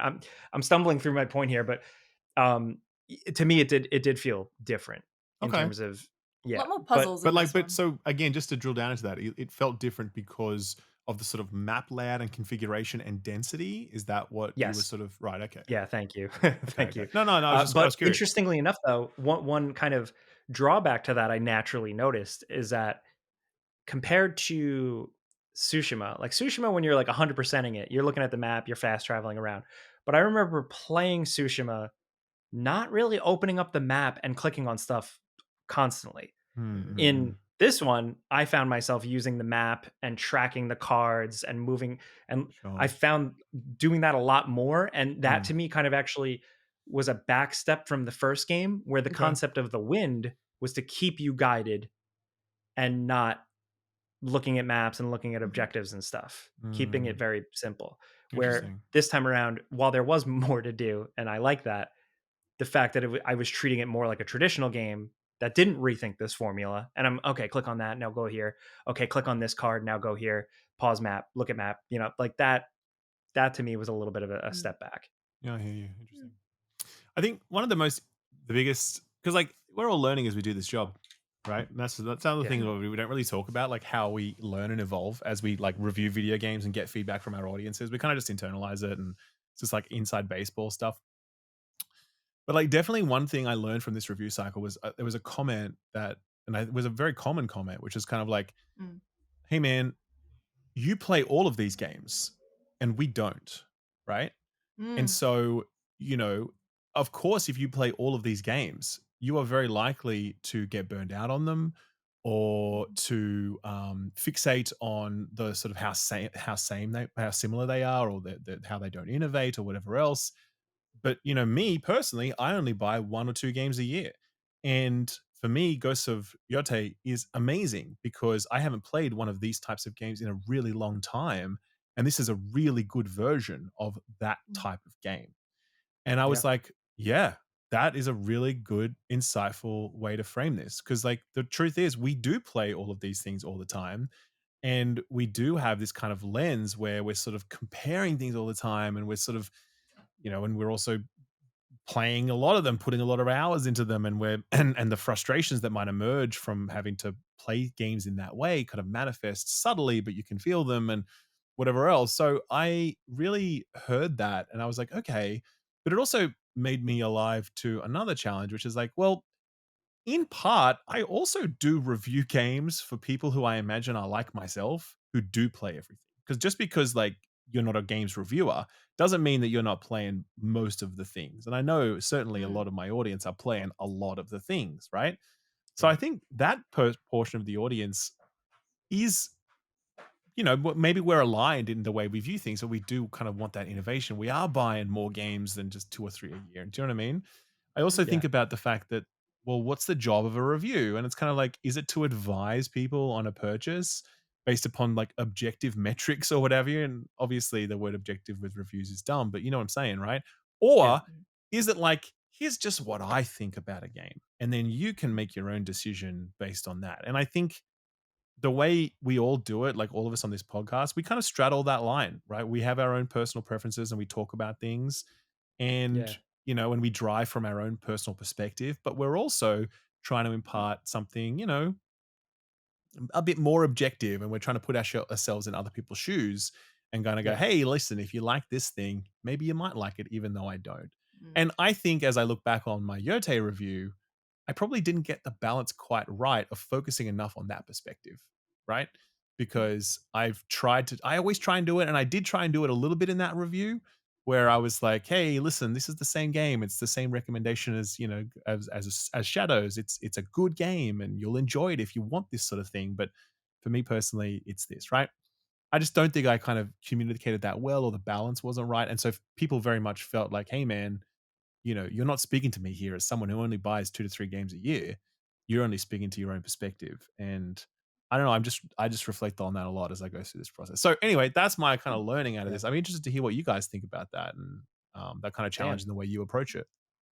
Yeah, I think it's good that you're thinking like that, but also you don't want to be too pressed by folks one way or another, because I've found that I've done that in the past, and I ultimately haven't been too happy with it or how I get things across, and revert back to like how I typically talk about games.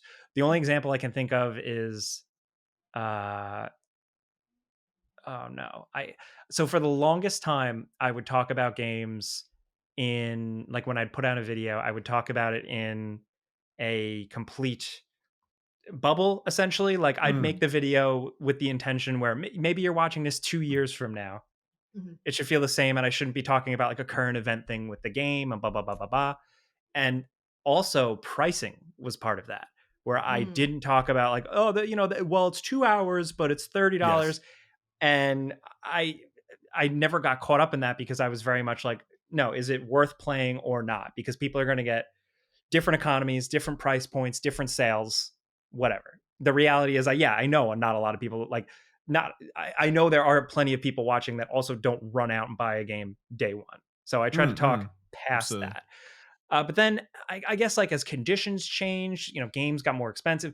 I had some people really pushing me, being like, yeah, but you didn't mention that it's $60. You should really talk about that and the price per hour ratio.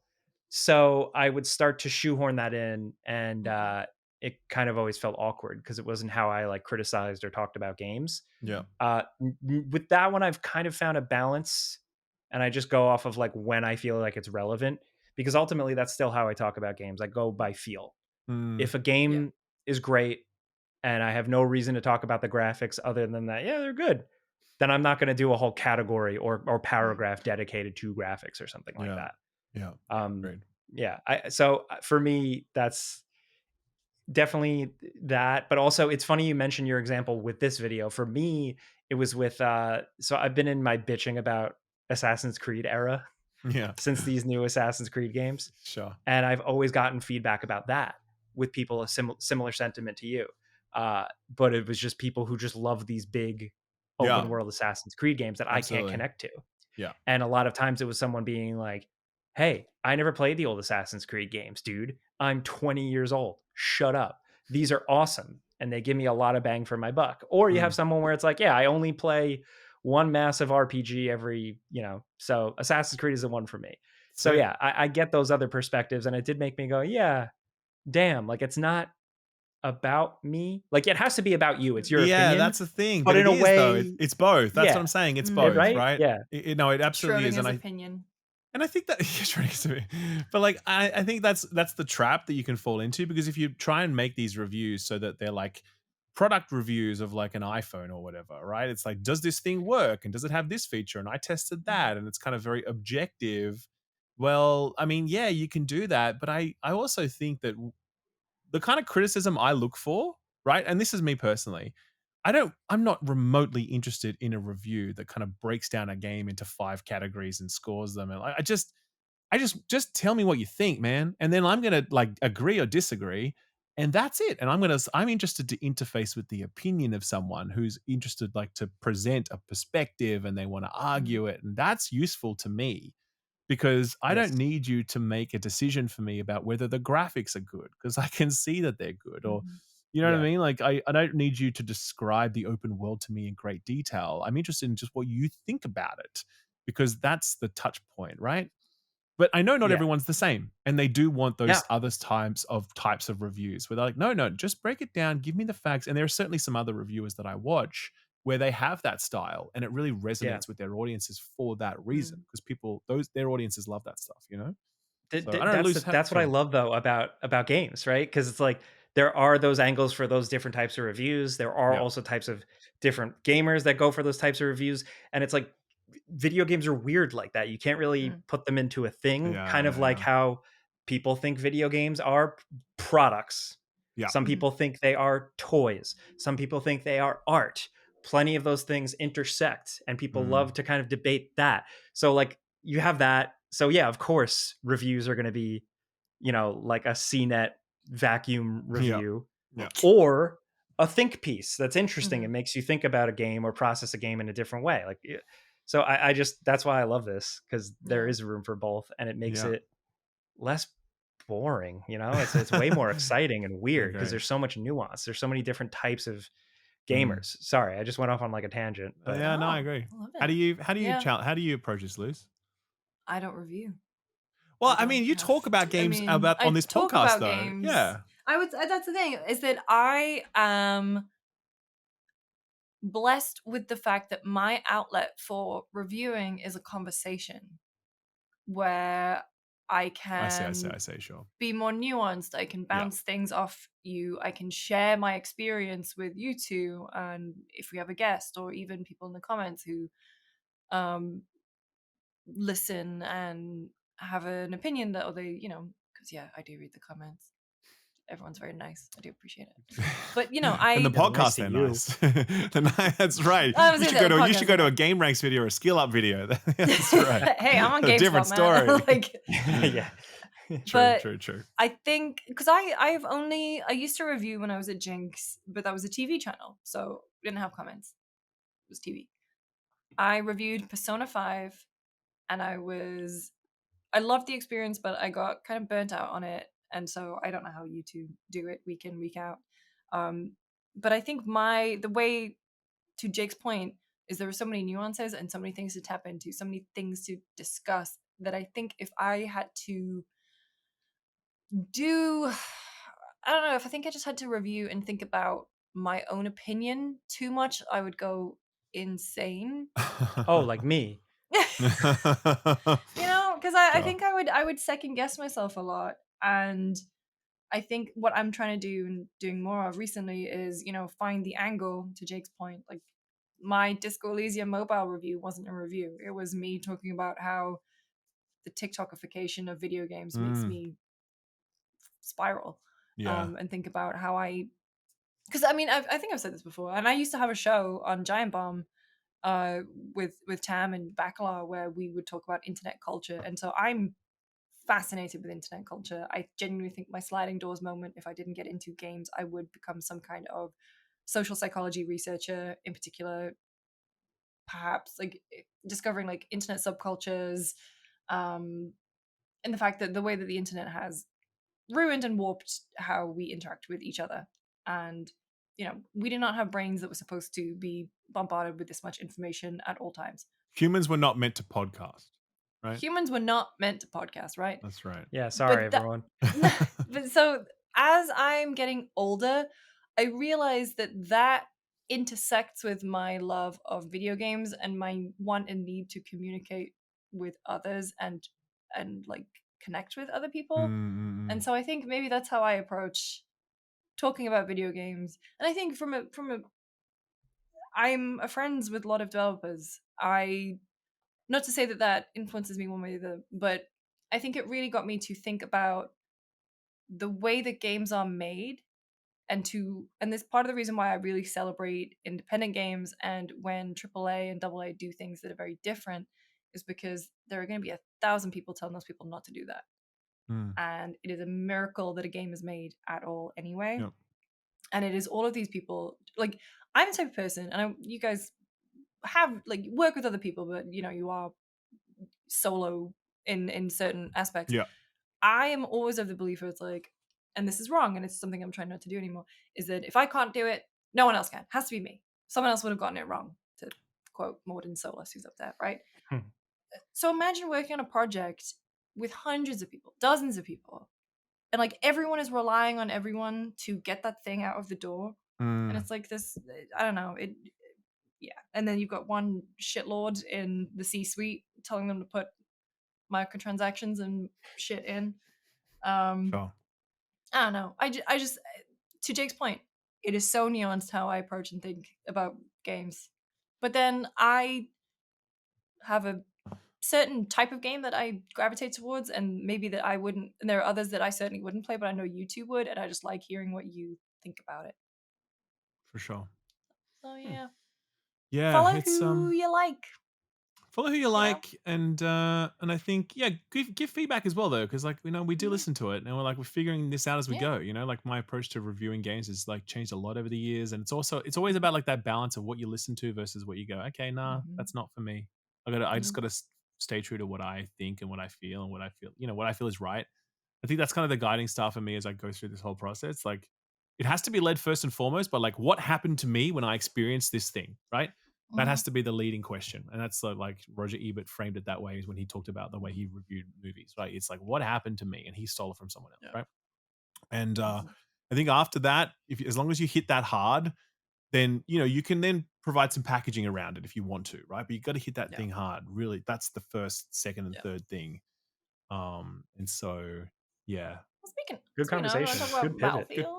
Good chat. Yeah, it was a good chat. You want to talk about Battlefield? Yeah, let's talk about Battlefield. I think it's very important to caveat at this point we have not played with public the live servers. Full servers. The live servers. So I don't know. My kill death ratio right now is 2 point something because it's been bots mostly. Yeah, sure. Yeah, so you weren't in the review program, were you, Jake? I was, yeah. Okay. But I only got to play so much still. And also, so I'm kind of going off of playing some of that. I'm waiting until the game actually drops before I put out final look. But I'm running off of like the review period I have played and also the extensive preview stuff. Yes. And I feel pretty good about Battlefield. It's a lot of fun. I'm like a casual I'm not like a hardcore first person shooter multiplayer person, but Yeah. I've been having good, genuine fun. Oh, yeah. I've played enough of that. I've touched all the Battlefield games. That it does really feel genuinely like back to a return to 3 and 4, and like that wasn't just Yes, marketing speak. Like it does really give me that same feel. definitely. It's a little zippier, it's a little more aggressive, Yep. but yeah, I'm digging it. I like the maps a lot. I think that a lot of people were concerned about not enough big maps. I do Yep. like the big maps here. I like them quite a Me bit. too. Mm, Um, the campaign though, not really into it. I So have have you not finished touched it? it. Have you finished it? I haven't finished it. How No, I many have missions no have you interest in done? it. I'm on the 3rd mission, and it Okay. has yet to grab me in at all. Okay. Right. Yeah, because I did the preview slice where I played like missions. It was like mission 3, 5, and 8 or something. I don't know the exact numbers, but I wasn't doing like Okay. mission 1, 2, 3, right? And I don't know if you've done any of these missions. The first mission I did was like a beach landing with turrets, like hoorah! Like Yeah. I was like the amphibious landing one, right? Yes. Second mission I did was like basically that sort of cleaning house mission from COD, but like the Temu version of it. It's so bad. Okay. Like it's like you're going through this house and like it's not Yeah. good. It's in Brooklyn. You didn't do that one? No. No, okay. And the third one I did was this open world map where like I was playing as a recon and I had to like go and take out these SAM sites and there was a dam at the end that explodes. You didn't do that one either. Oh, no, I didn't. Okay, cool. I did another one that's very similar to that. Oh, though. interesting. Oh, wow. Okay, fair enough. Yeah, I mean, I was the same to you. I'm like, I think they're like whatever. Like I don't like they're not good, but they're not like terrible either. Like I think the Going Dark one, the Cleaning House one was like not great because it just kind of felt on the nose. But the other ones, I was like, look, sure, you want me to do some turret sequences? I'll do it. You want me to run atop a dam as it explodes? Sure, let's do that. You know what I mean? Yeah, why not? I don't know. Like, is the story setup working for you at all? Because I kind of jumped into the story midway through. Like, does it build better from the start? No, it doesn't. No, it's got like one interesting little surprise in the beginning, but then it kind of just evolves into like, boardroom person says do this, and then it's a flashback to this whole big mission, and you don't know who's next to you. You don't know who you're running around with. You don't care who they are. Now, I'm only critical of that because I think Battlefield has kind of always had some issue in the campaign. Not always, but it's definitely had a lot more missteps and struggles in the single player campaign world. But I think even with some of those, there was still always something interesting. There was something cool to see. Like Battlefield 1 had those like sequences where it was just like a brief historical moment. I think Battlefield 4 had some cool cinematic moments. I don't know. I feel like they've never really quite figured it out. And I feel like this is them going back to like, all right, well, let's try and just make a Call of Duty style campaign, like a military thriller. But it's been hard for me to connect with it. And I say that as somebody who loves a big, dumb, bombastic campaign. Like, did you find it was a good primer to getting used to the classes? Because each of the characters in Dagger 1-3, hoorah! I love how you said that, loose. Dagger 1-3. I guess somewhat, but the thing is, it's kind of like learning how to drive, like with multiplayer to single player, like conversions, where you take driving school and you do the driving with the instructor and you do well and you've learned and you've passed and you've gotten your license. But you're not like learning how to drive until you drive through Queens, or you're like merging onto a highway and you're driving high speeds. Like the real learning begins once you actually get into it. So I feel like that's how the multiplayer has gone with like the classes stuff being in the single player. And that's the thing. I haven't touched the single player, but to talk about multiplayer, because that's, I guess, the real bread and butter. It's the good part. Yeah, it's the definitely. good bit. I have been playing. There's a lot of games I've been playing with humans, but like a lot of the time when I've tried to play, there's always been bots filling in the servers, and so that's sucked. Like I wish they had let more people into the review program, or it's tough though because of leaks and whatever. There's only so many people in. Like they're doing APAC region, for example. Like how many? There's like leaked by that game already. I know that's true, but like in Australia, there's only like I don't know 6 people still covering games in the whole country. Do you know what I mean? Like, so it's kind of hard for them to like fill out a server. So I've had the same struggle with like lots of bots and whatever. But when I have been getting those games in with people, it's been Been really good, man. Fun. Just I don't know. It's just very satisfying. And this is the same praise that I gave it when we played it in LA and for the beta too, where it's like, even though I'm not great, I'm contributing, and it actually makes me want to be on the objectives and like actually work towards this common goal. I think I am firmly in the camp where I just don't like the small scale stuff. I think I'm just I do not have the reflexes. The bloody shotguns, and that's just man, those shotguns are fucked. It's so fucked. The shotguns, and you got knife sprinting, so it's like okay. Like what are you gonna do? But in large scale maps where the tension's rising, which is the one where the zones, like one vanishes after each point. Escalation. I really dig that one. Yeah. I don't know, man. I think it's a real fun multiplayer game. But as long as it launches until state. after launch. Yeah, that's the thing. I agree, and like this is the thing that's plagued Battlefield forever. Like it's every launch has been a disaster, and it's taken months to fix it. Like maybe it happens again, but look, here's what I'll say.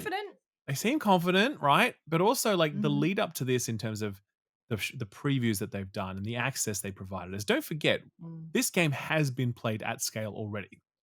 Months before launch, they were doing open betas, right? So like this is not going to be the service first rodeo. There's going to be there was already a lot of people who had played this game. So I secretly think that it's going to be okay because it seems like it was okay before, right? And they've just been so careful with every step of this process. They've really learned from the mistakes of the series past, from what I can tell. And so, it'd be really funny if this goes up live on Saturday and the servers have been down for like 24 hours. I was gonna say, Stu, and I'm like, I feel like it's gonna be good. But I don't know, that's what I think, right? But I've had a fantastic time with it. I mean, I've been part of every review evening block. They've done 4-hour blocks 3 times a week for the last 2 weeks. So, that's allowed me to put in. Mad that they didn't leave them on over the weekend. Very annoying, isn't it? I don't know why they didn't do that. It's like, come on, guys, that's when we got time to play. But yeah, I definitely put in, at least another 20, 25 hours, 20-ish hours on top of the 25 hours I put into in the preview. I haven't even touched the single player campaign yet. I'll do that soon. But man, if everything launches like it is now, and look, to be perfectly honest, I just don't care about the single player game that much. I'm still probably going to strongly recommend this because I've just had a fucking ball playing this game. Like, I just think it is so well made. I think the spectacle is second to none. Like, the combat mechanics are just flawless. Like, I just love every time I step in and that screen fades, that black overlay fades, and I get to start running. I'm like, let's go. That knockoff Terminator music. Yeah, that's right. That's the one. Yeah. Just it's been a fantastic how's performance job. Like how's a technical standpoint? Really flawless, good. Like totally flawless. Like obviously I am playing on a higher end machine for sure, but that does not guarantee performance because I was playing on a high end machine when I was playing 2042 and that ran like fucking dog shit, right? So performance is good, and also seeing other people playing and the betas, the console performance is good. Yeah, technically it's very polished. Console, it seems fine. I haven't had any kind of notable lag. Maybe there's been some kind of like lag spike that I didn't even notice, but like I haven't had any kind of like, yo, what's going on here? I haven't had any crashes. I haven't had any kind of like desync issues where I see like people floating through. Just nothing. Just totally flawless. So man, like EA really like ate their Wheaties on this one. Like they really just got it right, or so far, and I don't know, man. I'm super pumped for day one. Like I'm already like level 20 or whatever. And I will say this, the unlock rate is pretty slow because I put some serious time into this game now. And I'm like, oh, I've only unlocked like 2 weapons or some shit. Like, it's like, come on, guys, give me a break here. I would like it if that was a bit faster, but it's also because there aren't too many weapons to unlock and they're kind of trying to meter it out. And I get it, but it would be nice if it was a bit quicker. That's all I'll say. So yeah. Yeah, I had some like XP boost things and I was kind of hemming and hawing about using them. Maybe I should have done that. But I agree with you. Unlocks were pretty slow, and especially when you have to its mastery of like one weapon in order to Yep. unlock the attachments and such, I was like, well, this is not really encouraging me to experiment with everything else, because Yeah. I feel like especially with closed weapons and stuff, like I play support, so I'm gonna have to invest in this particular gun. Yeah. But overall, very good. And the thing is, by the way, we haven't even seen the whole package, right? Like we haven't seen true. Portal yet. Haven't done Portal. We haven't seen the Battle Royale. We haven't played on full live servers with like lots of sweaty nerds who are just like, playing it all day, every day. Like there's more to come for this. So, but already based upon what I've seen, I'm just super impressed. So, will it hit 100 million players? Question mark. I don't know. But I think it's going to sell a lot of. I think it's going to sell a lot of copies, and I think that it's probably going to be a win for EA. I'll put it that way. So, Saudi royal family will be very happy. They'll be thrilled. On Game Discover Go, it's still #1 in wish lists. Yeah, I believe it. What have you? So for sure. Well, that's Battlefield. Anyone been playing anything else? Jake has. Yeah, I've been on Little Nightmares 3. Finished it last night. I don't love it as much as the previous two, unfortunately, because it's so short and because how short? It has a couple. It's like 4 or 5 hours. Okay, right. So it's so between that and it having some interesting sequences, like I'm glad I played it, but I just didn't love it as much as the previous two. And I think the biggest thing that kind of soured my, I should have known better. Like I should have looked into it beforehand, but I thought this was a playable couch co-op because it's the first Little Nightmares that's co-op. It's only online co-op. It's wild that it's not couch co-op, right? Like I'm not crazy for thinking that. In this, right? Like I don't know if it's a technical thing or an immersion thing. I don't know. But I think in this day and age when like It Takes Two and Split Fiction like clean house, there is a demand for that from like hardcore and casual gamers. Why isn't that here? I thought that would have. That's why I was looking forward to this more than anything, because it is a different studio. Tarsier Studios was like an Embracer Group thing. So the IP still stays with Bandai Namco. So they're like, okay, well, we're going to continue the franchise.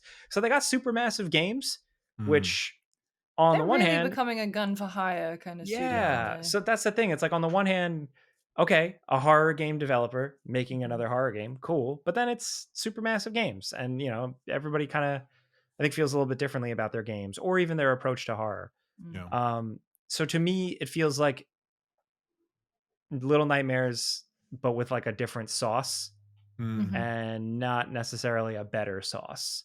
It's got less spice, it's got less zest to it. There's a couple sequences towards the end. There's like one good game mechanic and one really good creature boss chase sequence that I felt like they were kind of pushing it forward. I'm like, okay, this is like Little Nightmares, new and different. The rest of it didn't really resonate as much. Like a boss, like the games are very good for their like really creepy, unsettling creature reveals and pursuits. And here they didn't have that same shock factor. The chases didn't have that same intensity. And I think it might have just been a result of the co-op thing, because you're playing with someone else or you're playing with AI and like the little AI companion. And either way, the characters are slow as shit. They can only do a couple of things, which is like the nature of Little Nightmares. Like I don't need mechanical complexity, but I think when you're doing it with two people and that the way you two can interact and work together is so simple that it felt more of a hindrance than anything. It just felt like kind of a thing to do. And then when you're playing solo with an AI companion, like I did for most of the game, those moments where I had to do something that clearly felt like a co-op element just annoyed me. Yeah. And again, it's not we've played plenty of games where it's a co-op built game, but you're playing with an AI companion. It's fine. But I think here it was because those actual moments justifying the co-op thing popped up so far between that like when they did, I was just like, these are just annoying here. Get out of here. So yeah, some good, like it's structured into different acts. So you get to see very different types of spooky places. I enjoyed it for that. I like the simple storytelling once again. I could tell where it was going, but I still enjoyed it. It didn't like shock and awe me like Little Nightmares 2, but I liked that it was a cool little interesting vague story. Mm. And yeah, so again, short enough. I was glad I played through it. I think it, played eventually. I kind of did one of those, like played eventually, maybe. Right. Yeah. You get it on sale or next Yeah. Halloween you're bored. But it wasn't a must play for me like right away. Okay. You know Yeah, what's fair a must enough. play Austin that is. you should Sorry, go. both Sorry, Liz. download? Oh, I was What? moving on, but what's Austin Oh saying? jeez. No, is that Austin's reviewing that one actually right now. So he's a bit sort of mixed on it as well so far. So yeah. Interesting. Yep. What were you gonna say, Liz? I'm looking forward to seeing that video. Yeah. You know what I'm not mixed on? Go on. Megabunk. This game looks so All right, silly now you and need to stupid. What is it? You need to explain this to the world. Megabunk sounds like the evil version of Stew. Super Dunk. Super Dunk. Yeah, I was thinking Dunk of that. Megabunk. Stu, who edits for Ralph's channel, edits his podcast, has a YouTube channel called Super Dunk. So shout out. So Megabunk is a Vampire Survivors like. Yeah. But it is not like an isometric top down. You can move the camera. And also it's 3D. And also it's full of shit posting. So I think it's $10 on Steam. So I have a new show at Gamespot with Kurt in Davina where at the end of every episode, it's called Kurt and Lucy Got You Covered. At the end of every episode, we like play a new game that's come out that week that we haven't tried yet. So first episode we did Sonic Racing. This one we did Megabunk. Because it's gone crazy. Massive. Everyone is, all the kids, they're all talking about all Megabunk. The kids, all the streamers, all the kids, all the streamers. All the streamers. I think the thing that makes me laugh about it is not just the shit posting, it's the fact that it is unashamedly borrowing from Vampire Survivors. Even from the menu screens loading you into the game, from the way that when you find a chest, it does the same kind of animation thing where it goes doom, doom, doom. Man. That gotcha pull. But one thing I think it does do maybe better than Vampire Survivors is the pace at which it gives you upgrades and new stuff. And it does have little monuments, I guess, that you find in the environment. If you stand close to them for enough time, you unlock a healing circle, and you can also like get a bunch of levels and stuff. And so there are these incentives to explore in a certain way. There's a map. Is there a map in Vampire Survivors? Yes, there is. Is there? I don't know. There is. Yeah, there is. Yeah. Yep. But it kind of when you go in, it gives you 10 minutes, and it goes find the boss portal. And so you're immediately, it's not just kind of, at least when you play Vampire Survivors early on and you don't really know what you're doing, you're just aimlessly wandering around and hope that you find something. This one drops you in with a purpose. And yeah, it's just, it sounds reductive to just say it's like Vampire Survivors, but it is. It borrows so much from it. However, it is intoxicating at the rate that it gives you new drops, new abilities, power-ups, the way that you level up, the way it's so satisfying. It really taps into what makes Vampire Survivors great, which is line going up. And I think it just really distills that. And then, the shit posting. Sometimes is it really as good as the Steam page looks? Because it's like there's like skeletons on skateboards, dogs with sunglasses, like things I love. Literally, right now it is the 5th most played game on Steam, by the way. Yeah, and for good reason. And so I think even the developer, he's making jokes about, oh, tonight I can have cheese with my pasta sauce or whatever. Every time it hits a sales milestone. Is it the Italian guy or whatever? Or is there another game that I'm thinking of made by 2 Italians and they're like, Mamma mia, we never would have expected this. Yeah, I think that was, I don't know who that was, yeah. I think it actually Team is... Cherry who posted it? No, Team Cherry I think posted Mamma Mia, didn't they? Nah. They're Australian. Maybe, but yeah, they're Australians, so, I don't know, yeah, but it's cool. I actually just bought it right then because I was like, fine, fuck it, I'm going to have to play this. So I'll get onto it. Have you been playing it with a mouse and keyboard or like on your Steam Deck or your whatever? I was playing it with the 8-bit Do controller that we had in the office. And so playing with controller, very nice, lovely. Cool. I'm gonna download it onto a gaming handheld. Really? Which one, Lucy? Definitely. My original ROG Ally, my Roger Ally that I still love and play every day. Fair enough. So that's it. Unless you've been playing anything else, haven't. No, that was it for me. It was all Nothing I can Yotei talk and about. Battlefield this Yeah. week. And that's it. Yeah. All right. Well, should we Busy talk about week. what else we've been up to? Okay, I'll Yes. do very quickly. My Fast and Furious rewatch or watch, I wouldn't say rewatch, watch Where are we at? continues. It can absolutely cements the fact that 7 was the greatest, one of the greatest films ever made. There's no way you could possibly improve on that formula. It is the Tsushima of Fast and Furious, right? It's all downhill from here. And because I watched the 8, which is the one 8. where Charlize Theron is in the mix. Yes. With that fucking wig. Oh no, Or is that that's 9 right. where she No, has the there's wig? 9 where she has the terrible haircut. So I watched both, and I watched 8 and 9. So Charlize Theron is really doing her absolute best to carry what is a terrible script, and it's like it's real telenovela sort of stuff. Like the whole franchise is real telenovela stuff, featuring like you know children that you don't know about that suddenly appear, and like amnesiac lovers who come back, and like it's just ridiculous, right? But so that there is a moment in 8 which for some reason made it so I put that one at number 1, which I do regret. Lucy James regrets the error. Sure. The surprise in 8, I was shook. Okay, but then do you mean the surprise reveal of why Dom is doing what he's doing? Yes. Or the moment when Dom lets the boss lady down and then something bad happens and like he has to deal with that. It's the bit. For sure. I agree completely. I agree. I was just like, wow, man, we're doing this, are we? So yeah, look, not great films. As I said, all downhill after 7, but Charlize Theron puts in a sterling performance. Her haircut in 9 is truly terrible. Must be seen. Please look it up if you haven't. And I'm now going to watch Hobbs and Shaw and 10, and then I'm all caught up. Good. Oh boy. So well, did you see that report? I think it was from the Hollywood Reporter or the Wall Street Journal, where they were talking about that kind of too expensive to make. Oh no way! Well, I mean, that's surprising. The future of they've only got one left. Yeah, they it must cost a lot to make these movies. They look very expensive, and that model of Hollywood seems like it's done. So, yes, yeah, I get it. Makes sense. All right, that's me. Jake, big Tron guy. as I alluded to.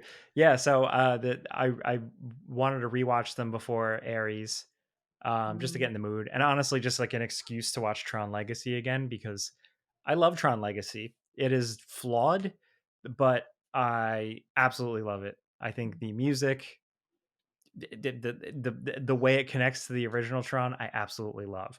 The original Tron, I'm like a 90s kid, so at that point I had already been, seeing these other more visually incredible things. But anytime the original Tron would come on TV, I was like, that's fucked up and weird. This is so cool. Like, why does it look like this? Yeah. And it was ahead of its time, not just like using new filmmaking techniques and rendered environments and stuff like that with a computer, which at the time was considered cheating, like actually by like film academies and stuff. That was ahead of its time, but what was really ahead of its time was just talking about a computer, just in terms of a basic sense. Like the fact that nobody had computers and they were trying to talk about like programs and what programs are, and they all live inside the computer, but then also in video games. It was just really cool. And I think that what I love about Tron Legacy is that like Tron like isn't that great of a movie, like the way it tells its story and everything like that. But like it took the best elements of that and built something else completely different. So like the original Tron is kind of bookended by like the real world where Kevin Flynn gets sucked into the computer world, and then the rest of the movie is this like corny, cheesy little computer adventure. Tron Legacy takes those bookend parts that were like very short that take place in the real world from the original Tron, and they extrapolate so much out of it and make it into a more compelling thing. That's just really awesome and really admirable. Kevin Flynn, what's the actor's name? The Big Lebowski. Jeff Bridges. Jeff Bridges, thank you. Jeff Bridges' like CGI face hasn't aged well, and especially now watching it. So I've been dying to watch this movie in 4K, like 4K HDR, the works, and seeing it now is great. Like the Blu-ray disc is great, the 4K Blu-ray, but it definitely puts a big spotlight on on that face, man. They essentially, it was like one of the first movies to do like a real, it just committed to a de-aged head. Right. But it was weird.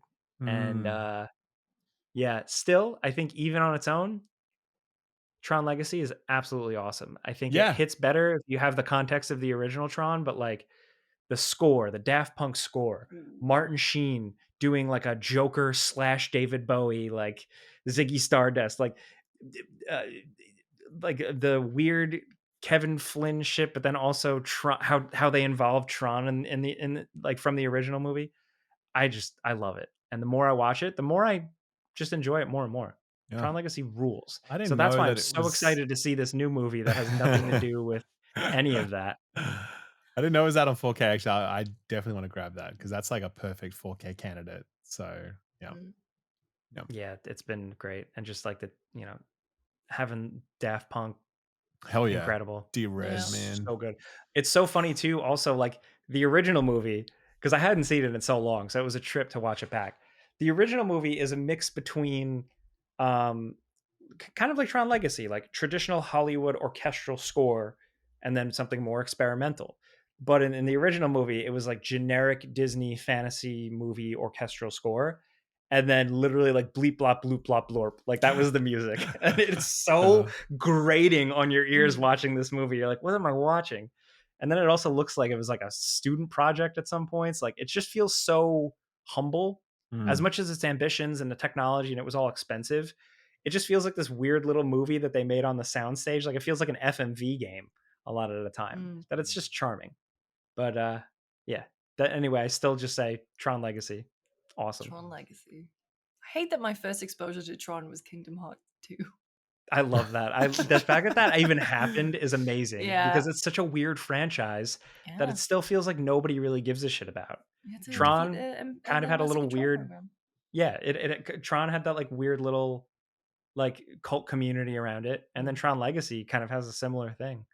I've always been a Tron Legacy head, and there's like a few of us out there, and you find each other. Dozens of us. Yeah. What have I been up to? Oh, I saw one battle after another. Did we talk about that? No, we haven't actually. Everyone is saying it's like the greatest shit of all time. It's like, okay, but like that makes me go, is it really? Yeah, like is it actually? I don't know if it's like the greatest shit of all time. I think it's a really good, well-made movie, well-acted movie, and I had a blast with it. It was it's 3 hours long, but it was the easiest 3-hour movie of my life. Okay. Sat. But that's not what I want to talk about, because I do want you guys to go see it. I've started listening to a podcast called 3 Bean Salad. Okay. Go on. Tell us. Which is it true crime? So no. So some people might catch. I've had a couple of people ask me if I listen to a podcast called Ellis and John, which I do. I've listened to them for over 10 years. So that's and I would say 3 Bean Salad is very adjacent to it, where it is just British people riffing off each other about nothing. And I say so that it's like a panel show. Is it like a panel show? I respect this. Yeah. Well, yeah, kind of in a way. So I mean, Ellis and John, they have different segments, but it's mostly it's just them chatting away to each other. Ellis is Welsh, John is English, and they have like certain, not hyperfixations, but they have certain things, and they have producer Dave, of course, and they have certain things that they all like, and it's just, I don't know, it feels like it's why people say that they like listening to us, because it is just friends talking. That's very much the vibe with that. 3 Bean Salad is one that they've frequently mentioned, and it is a kind of humor that feels so British. I mean, even with the name 3 Bean Salad, but it's just 3 guys just chatting about a topic that someone writes in about. And it's just really funny, and they go on these little riffs, and it's a kind of humor that I really like, because there is no punching down.